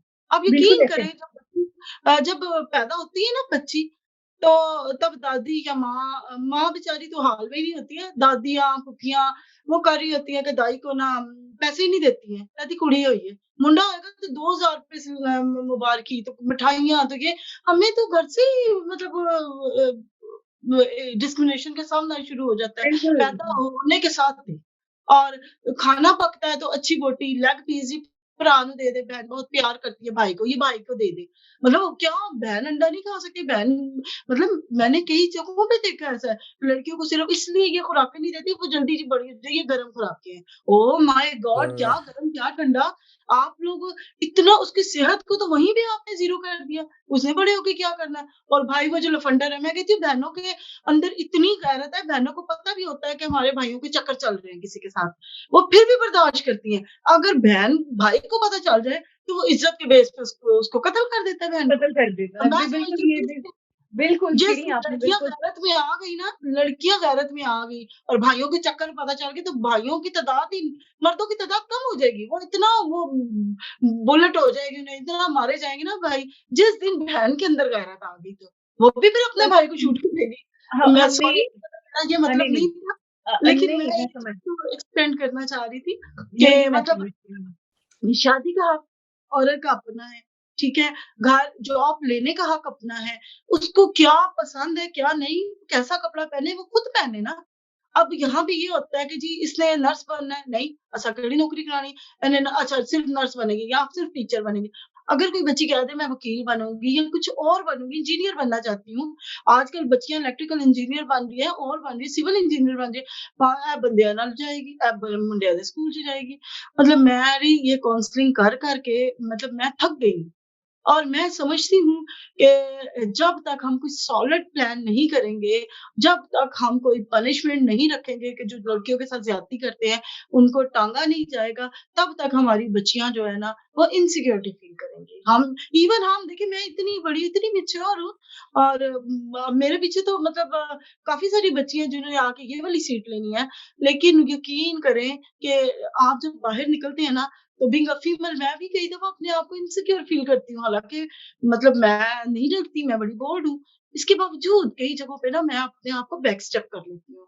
तो जब तक हम अपने अंदर इतना एतमाद नहीं महसूस करेंगे कि जब हम बाहर जा रहे हैं, तो कोई हमें मतलब बुरी नज़र से नहीं देखेगा या कोई हमारे कपड़ों का या हमारे फेस का या हमारी किसी चीज़ का मज़ाक नहीं उड़ाएगा, तब तक हम कोई चीज़ ले ही नहीं सकते। और ये एतमाद जो है, ये जैसे आप लोग आज सेशन कर रहे हो, इस तरह के सेशंस होने चाहिए और मेरे ख़्याल में हमें ये ग्रास रूट लेवल पे ये काम करना होगा, तब जाके कोई बात बनेगी। मैंने आप सबकी डिस्कशन सुनी, सबने बहुत काम किया हुआ है और सभी इसी पेन से गुज़र के आई हुई हैं। लेकिन तहमीना जैसे आप रिपोर्टर हो, आपने देखा होगा सोशल वर्कर को कुछ ज़्यादा ही फेस करना होता है चीज़ों का। तो मतलब मैं समझती हूँ कि जो हम आप फेस कर रहे हैं ना, वो कल की बच्ची ना आने वाली बच्ची ना फेस करे। तो आप इसमें बड़ा कंट्रीब्यूट कर सकते हो, आप जैसे सहाफ़ी इसमें बड़ा कंट्रीब्यूट कर सकते हैं। मैं तो कहती हूँ अब ये लिखना शुरू कर दें। ये जो बच्ची कत्ल हुई है 7 दिन की, अब लिखना शुरू कर दें सहाफ़ी। सहाफ़ी बताना शुरू कर दें कि इसमें क्या अमल है, क्या अमल दखल है जिसकी वज़ह से बच्ची पैदा हुई। और जब तक ये स्टोरीज़ नहीं लिखी जाएँगी, जब तक इस पे सेमिनार्स नहीं होंगे, जब तक इसमें किसी डॉक्टर्स वग़ैरह को नहीं बुला के बताया जाएगा, मेरे ख़्याल में तब तक हमारी अक्ल ठिकाने नहीं आनी है। और ऐसे ही होता रहेगा कि उसको उसे 7 दिन जो रहा है, 7 दिन रहने के लिए या 7 साल रहने के लिए या 70 साल रहने के लिए बड़ी कीमत चुकानी पड़ेगी। और वो गोलियों की सूरत में भी हो सकती है, वो रेप की सूरत में भी हो सकती है, वो व्हाटएवर किसी भी सूरत में हो सकती है। बेहद शुक्रिया आपका, सलामत रहिए। बिल्कुल आपने बिल्कुल ठीक फरमाया। शबाना जी, मैं शबाना से सवाल करने से पहले शबाना, हाँ जी, मैं सबसे पहले तो मुझे भी 20 साल जो हो गए, मतलब हम ये कह सकते हैं कि कहते हैं ना कि मैं बोर्न आर्टिस्ट हूँ, तो मैं ये कहूँगी कि मैं बोर्न जर्नलिस्ट हूँ। लिखना पढ़ना जो है वो घुटी में शामिल, और 20 साल हो गए। फिर मैंने जो है ये मैं अपने तमाम दोस्तों के साथ आज शेयर करूँगी, और इस सहाफ़ती ज़िंदगी में आज भी मुझे लगता है कि मैं तिफ़्ल मकतब हूँ और मुझे सीखने की ज़रूरत है, और मैं आप तमाम लोगों से सीख रही हूँ रोज़ाना। इवन तो मैं अपने बच्चों से सीखती हूँ। आज जो है एडिटर रह के मैंने अपनी टीम से सीखा। आप ये बताइए कि क्या आज हमारे यहाँ ख़वातीन में, पहले तो हम आपकी सर्विसेज़ के बारे में जानेंगे, फिर हम जो है वो आपसे ये जानेंगे कि क्या हमारे यहाँ आज भी जो ख़वातीन हैं, उनमें ये जज़्बा कार फ़रमा है कि वो अपनी जूनियर्स को जो है, वो सिखा सकें। जैसे शीरीन बता रही थी कि हम जो है वो कुर्सी पे जब कोई खातून बैठती है, चाहे वो किसी एनजीओ की कुर्सी हो, अक्सर अक्सर तो ऐसी नहीं होती, लेकिन फिर भी वो मासी सकीना वाला जो करैक्टर होता है, वो क्या ख़वातीन के अंदर उसी तरह से कार फ़रमा है कि भई मैं बैठ गई कुर्सी पे तो मेरे बाद कोई और ना आए। ये दूसरा सवाल आपसे ये होगा। तो पहले हम आपकी खिदमत जानेंगे, फिर उसके बाद हम दूसरा सवाल आपसे जो शुरू करेंगे। जी। Thank you very much. मैं सबसे पहले मैडम नैन्सी का शुक्रिया अदा करती हूँ, जिन्होंने मुझे इस चैनल पे मुतारिफ करवाया। और मैं बीइंग टीचर, मैं 30 साल मेरा एक्सपीरियंस है सेक्रेड हार्ट स्कूल में। तो बीइंग टीचर मैंने ये महसूस किया कि हमारी जो बच्चियां हैं, स्पेशली जो क्रिश्चियन बच्चियां हैं, एक तो वो पढ़ाई में बहुत ज्यादा दिलचस्पी नहीं लेती, और स्कूल हुँ। के अलावा इधर इर्द गिर्द के इलाके में जो हमारी बेटियां हैं वो लोगों के घरों में काम करने के लिए जाती हैं, तो उनको बहुत सारी मुश्किलात दरपेश आती हैं। जी, जी। जैसे जैसे उनको तशद्दुद का निशाना बनाया जाता है, फिर बिल्कुल। उनको शादी के लिए मजबूर किया जाता है, फिर उनको बाद में तलाक तक की बात पहुँच जाती है। जी, तो जी। इस सूरत-ए-हाल के पेश-ए-नज़र मैंने क्राउन ऑर्गेनाइज़ेशन के बारे में सोचा और इसको एक हतमी शक्ल दी। मेरा बहुत ज़्यादा एक्सपीरियंस नहीं है, गालबन 1.5 साल से मैं इस के लिए काम कर रही हूँ। तो crown stands for caring for the rights of women in need, ये इसका मतलब है। और मैंने ये सोचा और मैंने ये चाहा है कि वो खवातीन, वो लड़कियां जो मुश्किलात का शिकार हैं, वो अपनी इस और मेरी इस कोशिश से, काविश से वो अपनी जिंदगी में हुनरमंद हो, हुनर सीखें और बजाय कि वो दूसरों के घरों में जाके काम करें, तो वो क्यों ना इज्जत के साथ अपने घर में जो वो ट्रेनिंग लेंगी, जैसे सिलाई की ट्रेनिंग या ब्यूटी सैलून्स के जरिए वो ट्रेनिंग करके तो इज्जत के साथ अपना रोजगार कमा सके। तो ये मेरा मेन ऑब्जेक्ट है, ताकि मैं अपनी बेटियों को, बहनों को और अपनी जैसी और खवातीन को जो है वो एक खुशहाल जिंदगी दे सकूं, ये मेरी कोशिश है। तो रही बात आपके सवाल की कि अगर खवातीन एक सीट पे बैठ जाएं तो वो क्या दूसरे को मौका देती हैं, तो यकीनन हमें अपने जूनियर्स को ट्रेन करना चाहिए, क्योंकि सारी जिंदगी हमने ही नहीं रहना। क्योंकि being teacher, being staff, being किसी भी प्रोफेशन में आप हैं, तो आपने एक वक्त आना है कि आपने वहां से मूव करना है, आपने वहां से अपनी सर्विसेज को स्टॉप करना है, रिटायर होना है, खत्म करनी है अपनी सर्विसेज। तो यकीनन जो हमारे जूनियर्स हैं, जिनको हम सिखाएंगे, ट्रेन करेंगे, तो कल को वो अच्छा काम करेंगे तो कोई हमें भी याद करेगा कि उनके सीनियर्स ने इनको सिखाया था। और मेरा ख्याल है कि हमें फराख दिली के साथ अपने जूनियर्स को वो चीजें सिखानी चाहिए जो हम एक सीट पे बैठे हुए अपने जूनियर को हमें बतानी चाहिए। हमें उससे मतलब पीछे नहीं हटना चाहिए, बल्कि बहुत मोहब्बत के साथ उनको वो चीजें प्रमोट करनी चाहिए। जी तमीना साहबा, मैं एक बात समझना चाह रहा हूँ शबाना पाल साहबा, कि अगर मैं देखता हूँ तो हमारी एनजीओज हैं या हमारे चर्चेज हैं, वो अपने तौर पे क्या काम कर रही हैं अपनी मिnority की बेटियां उनके लिए, क्या उसमें कोई गवर्नमेंट की भी कई जगह पे सपोर्ट होती है, या उनके जो प्रोजेक्ट हैं उनमें कोई ऐसा इम्तियाज तो नहीं होता कि ये मिnority की है और कोई उसको ना फायदा दिया जाए, ऐसा कभी महसूस होता है कोई? जी शबाना साहब।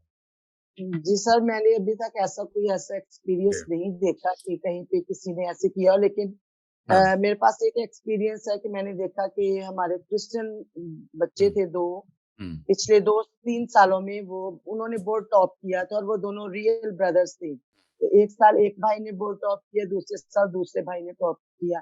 तो अगर हमारे लोग लेवल पे आते हैं, मेरिट पे आते हैं, तो मेरा नहीं ख्याल कि उनको ऐसा असल किया में जाता।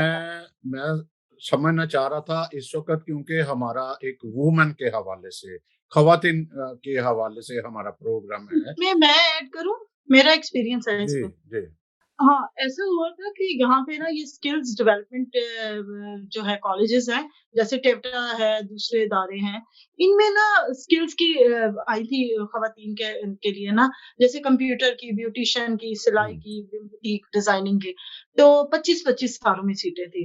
अब जब सीटें फिल हो गई तो मुझे एक बच्ची ने आके कहा कि मैडम आप जरा सिफारिश कर दें, तो यहाँ पे ना एक सीट खाली है लेकिन मुझे रख नहीं रहे। मैं गई, उन्होंने कहा जी सीटें तो फिल हो गई हैं। तो जब मैंने देखा, मैंने कहा 2500 के बंदे हैं। हाँ जी, सारों में 25 है। उन्होंने मुझे लिस्ट दिखाई, किसी में भी एक भी क्रिश्चियन नहीं थी। तो मैंने कहा आपने ये जो क्रिश्चियन बच्ची है इसको नहीं रखा? तो कहती है अब सीटें फिल हो गई हैं। उस वक़्त फिर मैंने एक जो पार्लियामेंट से एक नोटिफ़िकेशन इश्यू हुआ था सुप्रीम कोर्ट का, उस वक़्त मैंने मँगाया था कि इसमें चाहे कोई ट्रेनिंग हो, चाहे कोई जॉब्स हो, उसमें जो है ना 5% कोटा मस्ट है। तो उसमें मैंने फिर उन तमाम जो चारों ट्रेनिंग स्किल्स जो सेंटर्स थे, मैंने उनमें रखवाई एक-एक बच्ची, क्योंकि 25 से 25 पे एक ही बनती थी। तो फिर मैंने वहाँ पे ये इनपुट करे, और ये होता है, जब आप किसी का पीछा नहीं करते हैं, तो वो उसको भी मर्ज कर देते हैं जी कि जी बस कर, कोई नहीं। ये जी, अक्सर होता बहुत शुक्रिया आपका, क्योंकि वक्त में बड़ा महदूद होता है और आगे भी बढ़ना होता है। तो आप शबाना साहबा कुछ कहना चाहेंगी? कुछ आपसे सवाल था लेकिन आपका ये आया कि ऐसी आपने कोई इम्तियाज नहीं देखा कोई। सर वो ना, चूंकि हम्म, जब जॉब्स के हवाले से मुझे याद आया कि सर जेम्स थे, उन्होंने हमारे साथ शेयर किया कि हमारी बच्चियों की या हमारे बच्चों की सीट्स जो है साइंस के हवाले से एज ए साइंस टीचर्स उनकी रह जाती हैं। तो चूंकि हमारे बच्चे उस लेवल पे आते नहीं है, तो इसलिए फिर वो सीट्स जो है वो खाली रह जाती हैं। तो 5% कोटा का ये फायदा हुआ है बहुत ज्यादा कि हमारे बच्चों को या हमारे नौजवानों को सीट्स मिल जाती हैं। तो हर शख्स का अपना अपना एक्सपीरियंस है। चलिए मैडम ने शेयर किया है तो यकीनन उन्होंने ऐसा देखा है, तो मैंने जो देखा वो मैंने आपसे बहुत शेयर शुक्रिया किया। तमीना साहबा। तमीना जी जी साहबा, अब हमारे पास क्लोजिंग होता है, उसमें हमने 1 मिनट लेना होता है। ये आप पे जी मुनस्सर है कि चूंकि तीसरी दुनिया में एहतजाज एहतजाज एहतजाज, तो मेरा ख्याल है आज आप ही इनको पूछिए कि ये एहतजाज कब तक होता रहेगा, पाकिस्तान में खवातीन कब तक एहतजाज करती रहेंगी।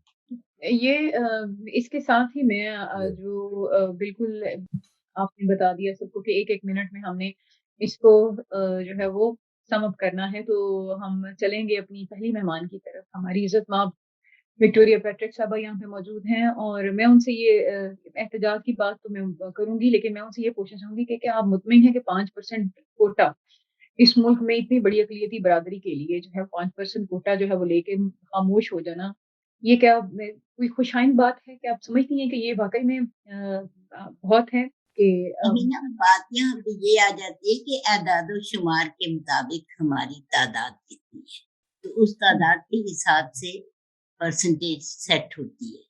जी, तो पहले 2% था, अब 5% है, तो ये बड़ा खुशाइंद है कि जैसे-जैसे हमारी आबादी बढ़ती है, तो खुदा करे आमीन आमीन कि ये जो परसेंटेज है ये भी बढ़ती जाए। लेकिन अफ़सोस का मकाम ये है कि हम लोगों के जो आदाद-ओ-शुमार हैं, ना तो उनको डिक्लेयर किया जाता है और ना ही हम लोग उस से मरदमशुमारी के नतीजे से मुतमईन हैं। अगर ईमानदारी से हमारे आदाद-ओ-शुमार किए जाते हैं और उसके मुताबिक देखा जाए तो ये कोटा जो है एक खुशाइंद है, एक रास्ता तो खुला है, आहिस्ता-आहिस्ता सिलसिला बढ़ेगा। मैं एक बात करना भूल गई थी, वो ये है कि तरक्की की जहाँ बात थी, तो जो बच्चे हैं उनका जो अंदर टैलेंट होता है, माँ-बाप उसको नहीं देखते, उसके ऊपर नतीजा जो है वो खुद थोपते हैं कि तुमने ये बनना है, तुमने ये बनना है, तुमने ये बनना है। क्योंकि उनका इंटरेस्ट नहीं होता, वो उसमें कामयाब नहीं हो पाते और फिर उन्हीं पे इल्ज़ाम दिया जाता है कि नतीजा ख़राब किया। तो उनसे रिक्वेस्ट है कि वो अपने बच्चों को उनकी जो दिलचस्पी है, जिसमें उनका वो समझते हैं कि अच्छी तरह से कर सकते हैं, उनको उनकी अपनी लाइन जो है इख्तियार करने की इजाज़त दी जाए। जी, जी। वो जो उन्होंने कहा है कि एक बात मुझे कहनी है कि ये हमें कहनी है कि ये सिलसिला कब तक चलेगा, तो मैं एक शेर के साथ आपकी बात का जवाब देती हूँ कि गीत हमारे दिल की ज़ुबां है, गाएँगे हम गाएँगे, जब तक पत्थर फट ना जाएँ अपना राज हाँ, जी क्या बात! क्या बात! बहुत खूब आपने तो जी। कहते हैं ना फूल के साथ गमला ही दे मारा है। अब हम चलते हैं इस गमले की चोट कहाँ तक पहुँची है देखते हैं। अगली हमारी क्रिस्टीना है। जी क्रिस्टीना, आप 1 मिनट के पैगाम में क्या कहना चाहेंगी? Christina Peter. सर ने बात की कि तीसरी दुनिया में क्या एहतजाज इसी तरह जारी रहेगा। असल में ये जो 8 मार्च है, ये हकूक की जद्दोजहद का दिन है। जो मिल चुके हैं, उनको सेलिब्रेट करें और जो नहीं मिले, उनके लिए आप अपनी जद्दोजहद, अपनी कोशिश को जो है वो जारी रखें। तो ये जब तक ये हकूक नहीं मिलते पूरे, वो गवर्नमेंट की तरफ से है, वो अदारों की तरफ है, वो हमारे घर से है, तो ये तब तक ये सिलसिला जो है ये चलता जारी रहेगा। रहेगा। और इसके लिए मैं सिर्फ ये मैसेज दूँगी कि इस पे हमें माइंडसेट पे काम करने की बहुत ज़्यादा ज़रूरत है। वो घरों में है, वो मुआशरा है, वो जब हमारे मेल हमारा साथ देंगे तो गवर्नमेंट ज़रूर हमारा साथ देगी। तो ये जी, मैं अपना यही पैगाम दूँगी कि हमें माइंडसेट पे घरों से इक्वालिटी को जो है वो प्रमोट करने की ज़रूरत है। और जब घर से होगी, बेटियाँ बराबर होंगे तो वो तरक्की भी एक जैसी करेंगे और माशरे में भी एक जैसा रोल प्ले करेंगे। और तो फिर जो है, फिर ये राइट माँगने की ज़रूरत नहीं पड़ेगी। Thank you so much. बेहद शुक्रिया, बहुत खूबसूरत पैगाम दिया आपने। शबाना पॉल की तरफ बढ़ते हैं जी, 1 मिनट है और पैगाम आपका। तो कि हमें अपनी बेटियों को और बेटों को बराबर हर चीज में रखना चाहिए, चाहे वो खुराक हो, चाहे वो तालीम हो, चाहे वो घर बाकी जरूरियात जिंदगी हो। इसके साथ साथ लड़कियों की स्टडी पे भी ज्यादा फोकस करना चाहिए, क्योंकि उन्होंने आगे एक मुआशरे को तश्कील देना होता है। तो जो खवातीन पढ़ी लिखी होती हैं, वो एक अच्छा मुआशरा कायम करती हैं और वो अपनी बच्चों की बेहतर तरबियत करती हैं और हमेशा वो जिंदगी में कामयाब रहती हैं, क्योंकि एक अच्छी माँ, पढ़ी लिखी माँ जो है, वो एक खूबसूरत और मुआशरा कायम करती है, घर को मेंटेन करती है और हर चीज को हैंडल कर सकती है। मर्दों की निस्बत ज्यादा औरत का काम होता है घर को हैंडल करना और अपने बच्चों को साथ लेके चलना, उनकी ज्यादा से ज्यादा देखभाल करना और इसी तरह एक मुआशरे को कामयाब बनाना। Thank you very much. बेहद शुक्रिया आपका, बेहद शुक्रिया आपका।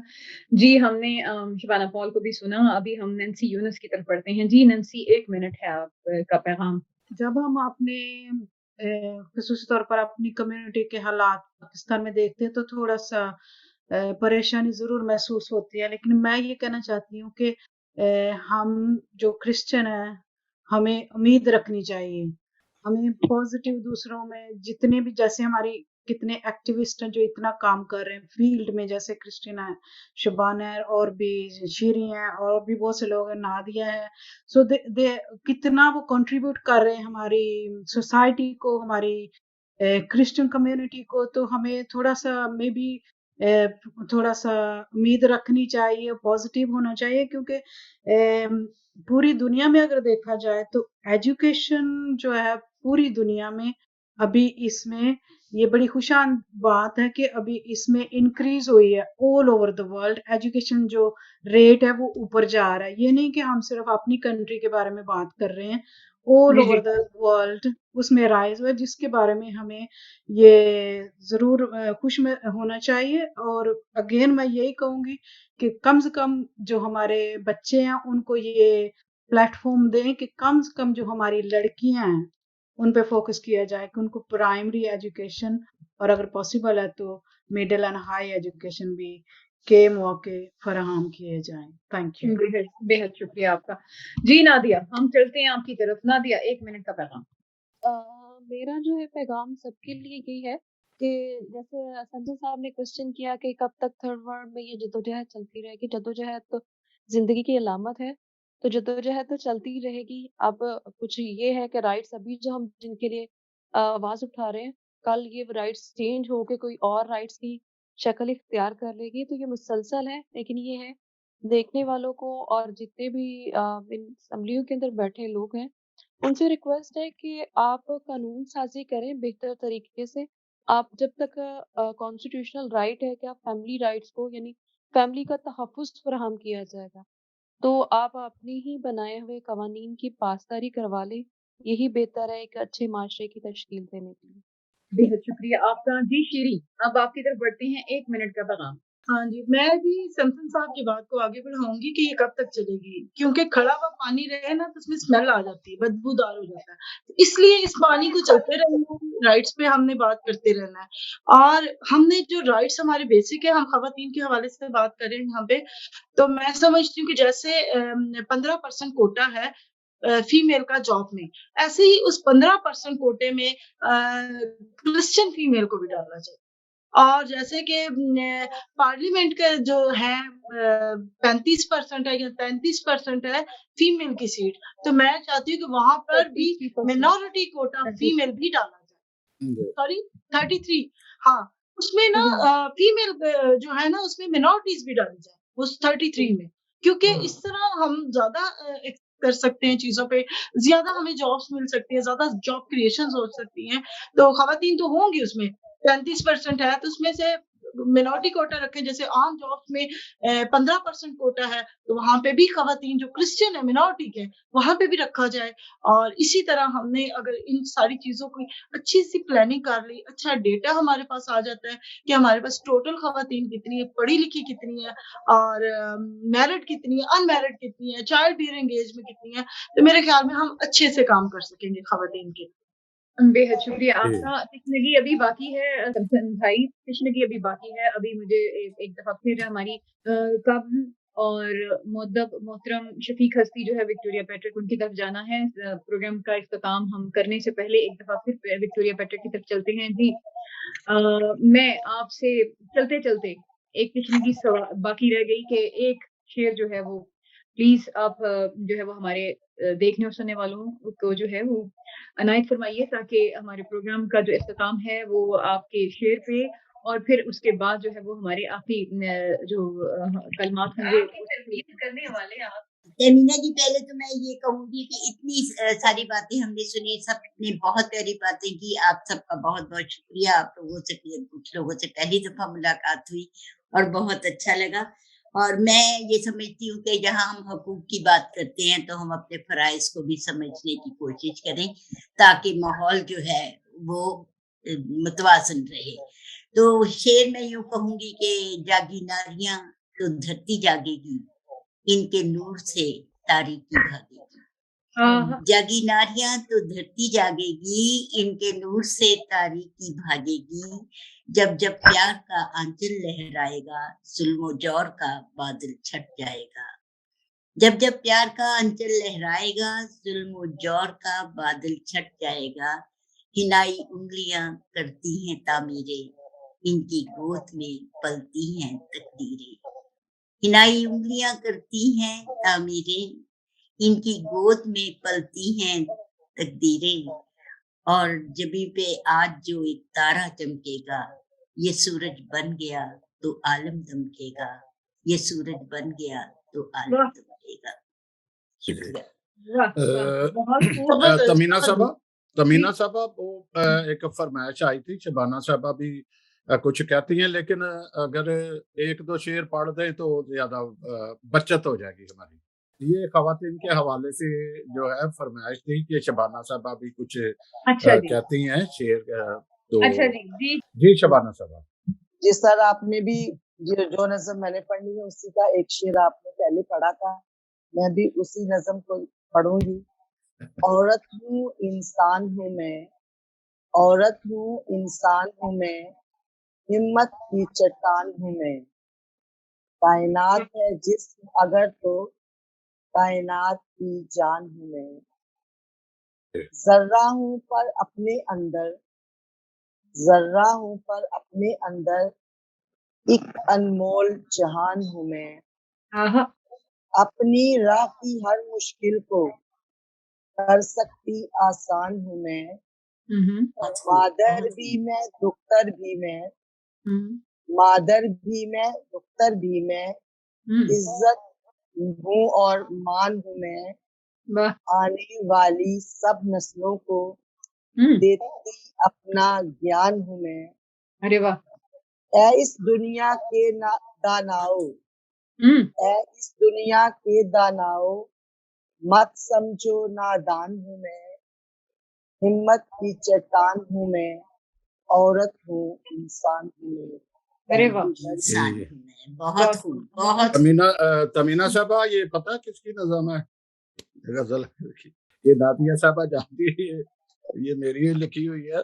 तो चलो अच्छा लगा कि जो इन्होंने पढ़ी। फरमाइश तो बनती है। फरमाइश इनकी है। लेकिन ये मैंने नहीं कहा था, कि मेरी नज़म आप पढ़ो या ये तो होगी ऑफ द रिकॉर्ड होगी ना ये बातें, लेकिन इसके साथ प्रोग्राम का इख्तिताम है। लेकिन सानिया बहुत ज्यादा अच्छी है, ख्याल बहुत अच्छा है, ताईदी बहुत अच्छी है और बहुत अच्छा पैगाम है। Very good. Thank you. लेकिन मुझे नहीं पता था कि ये सर की नज़म है, बहरहाल मुझे ये अच्छी लगी थी तो मैंने कहा मैं पढ़ूंगी। चलो ये भी मुझे पता बहुत चल अच्छा हुआ। ये हमारे सारे वकीलों की तस्वीरें आई हुई हैं जो वुमेन वकील है लाहौर। इन्होंने नादिया साहबा ने बड़ा अच्छा सेटअप वो किया हुआ है इसी नज़म के साथ, गजल के साथ। अच्छा, आप कुछ तमीना साहबा कहना चाह रही हैं कि इसको मैं वाइंड अप करूं? जी जी हाँ, जी बिल्कुल, मैं इसको वाइंड अप करना चाहूंगी इस बात के साथ कि जहाँ कौम जो है पूरी दुनिया में विमेंस डे मनाया जा रहा है, उसी हवाले से उस बच्ची के लिए मैं बेहद मैं ही नहीं पूरी कौम इस वक्त, बल्कि पूरी दुनिया में जहाँ उस बच्ची के बारे में खबर सुनी और देखी गई, वो तमाम माएँ, वो तमाम बाप जो दर्द दिल रखने वाले हैं, उन सब के लिए बहुत बड़ा सानिया है। और हुकूमत पाकिस्तान समेत हम तमाम वालिदैन के लिए, नई जनरेशन के लिए ये एक बहुत बड़ा अलमिया है कि ये सोच जो है ये बहुत बड़े अलमिये को जो है वो अभी उसका इशारा दे रही है कि एक बच्ची जो है वो सिर्फ़ उसको एक बेटी होने की वज़ह से अगर आप गोलियाँ मार के मार सकते हैं, एक बेटी जिसको आप जो है वो छोटी-सी गुनाह पे, छोटी-सी गलती पे, छोटी-सी लग़ज़िश पे आप गोलियाँ मार के कत्ल कर सकते हैं।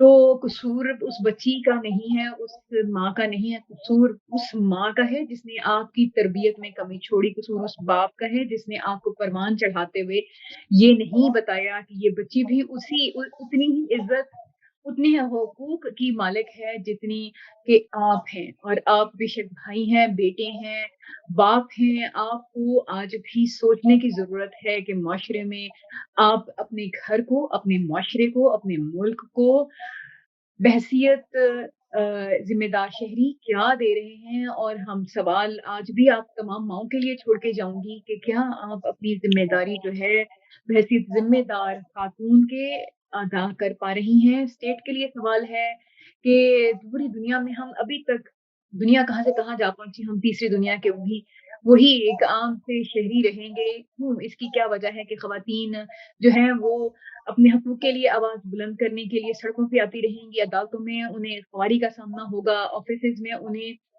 जो है वो उन्हीं हकूक़ की और इज़्ज़त की जो है वो उनकी जो है वो हमेशा से सवालिया निशान उठाए जाते रहेंगे। ये मामले कब सुलझेंगे, ये गुत्थियाँ कब सुलझेंगी, मुआशरे में जो एतमाद की फ़िज़ा है वो कब बहाल होगी, बेटियों के लिए सुकून और अमन की जो कहते हैं ना कि अमाज का जो है वो मुआशरा होता है, वो कब बनेगा? ये तमाम के तमाम सवाल जो हैं वो अभी तक सवाल ही हैं, उनका जवाब हम अभी तक ढूँढ नहीं पाए हैं।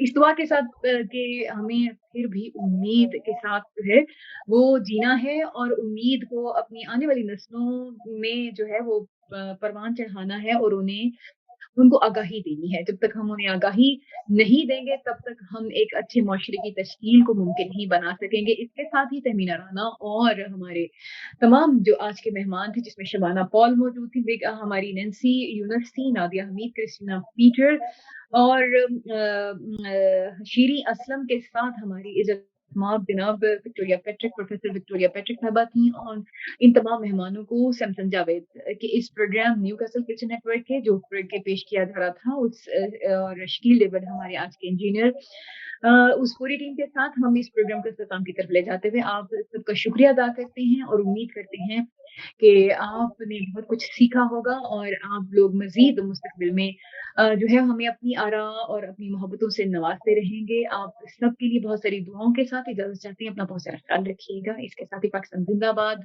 यूके ज़िंदाबाद, पूरी दुनिया में मोहब्बत और अमन का गहवारा और हमारा न्यू कैसल क्रिश्चियन नेटवर्क जो है उसके लिए बहुत सारी दुआओं के साथ इजाज़त चाहते हैं। खुदा हाफ़िज़। जी ओके, तमीना साहब खुदा जाते हाफिज। जाते मैं एक बात शेयर करूंगा जरूर जी। क्योंकि फीडबैक हुई थी बहुत सारे लोगों ने जब खवातीन का देखा तो उन्होंने शेयर किया इसी तरह पहले तो बड़ी बहन ने किया था फिर छोटी बहन ने भी शेयर किया कि हमारी जो वालदा मोहतरम थी वो प्राइमरी पढ़ी हुई थी ये काफी पुरानी बात है तो हुआ क्या था कि मेरे नाना की डेथ हो गई तो मेरी नानी जो थी वो कुछ ज्यादा सेहतमंद नहीं थी उनके बाजू में कुछ ऐसा प्रॉब्लम आ गया तो घर के काम का प्रॉब्लम था उस वक्त मेरी जो खाला थी दो खाला थी ये मेरे जो माँ की मेरी वालदा की जो शादी हो चुकी थी और घर करीब करीब ही थे तो मेरी खाला की उम्र बिल्कुल छोटी थी स्कूल में पढ़ती थी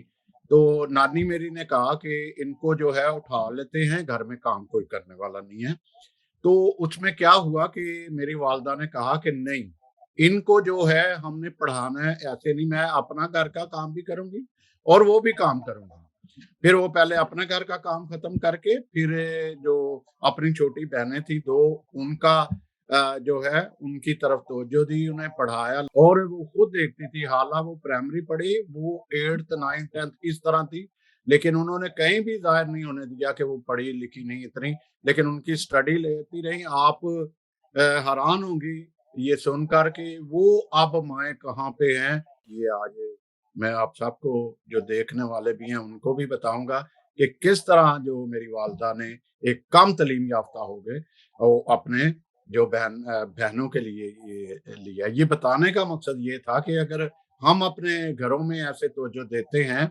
अपने साथ तवज्जो देते हैं, तो ग़ालिबन काफ़ी अच्छा रिज़ल्ट आता है। एक और छोटी बात ये करूँगा कि हमने काफ़ी दफ़ा ये कोशिश की कि बेटियों की तरफ तो तवज्जो की हम ज़ोर देते हैं, हम बेटों की तरफ तवज्जो की तरफ ज़ोर क्यों नहीं देते? चूँकि इस वक़्त पढ़ाई में चले जाएँ तो बेटों की या मर्द की रेशो कम है और बेटियाँ इस वक़्त ज़्यादा पढ़ रही हैं, जिसमें सबसे ज़्यादा प्रॉब्लम देखा जा रहा है कि अच्छे रिश्ते नहीं मिल रहे।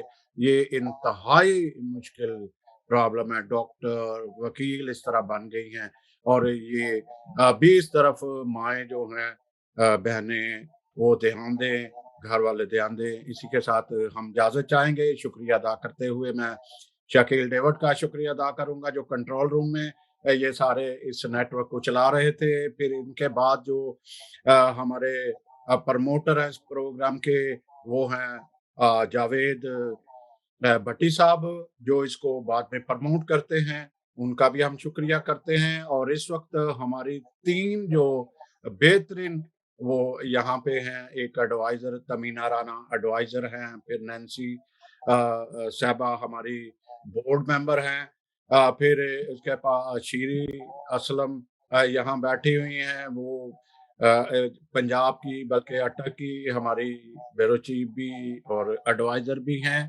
तो इस तरह ये बताने का मकसद ये है कि हम उनको और मैं विक्टोरिया साहबा हमारी इस चैनल की बड़ी वेल विशर नहीं बल्कि हमारे साथ होती हैं, जितने भी सलाह मशवरे होते हैं वो इनके बीच में शामिल होती हैं, हमारी एडवाइजरी बोर्ड की हैं ये। और नादिया हमीद हमारी लीगल एडवाइजर हैं जो हमेशा पेश है लीगल प्रोग्राम में आगे होती हैं। ये सब मकसद है कि हम अपना लोगों को बताते हैं कि हमारे साथ एक बड़ा कारवां है जो हमारे साथ काम कर रहा है, जो कराची पूरी इस वक़्त दुनिया में हमारा नेटवर्क है। बहुत शुक्रिया तमीना राना जी, आपका शुक्रिया मुझे अदा करना है कि आप बड़ा खूबसूरत प्रोग्राम चलाया और चलाती हैं।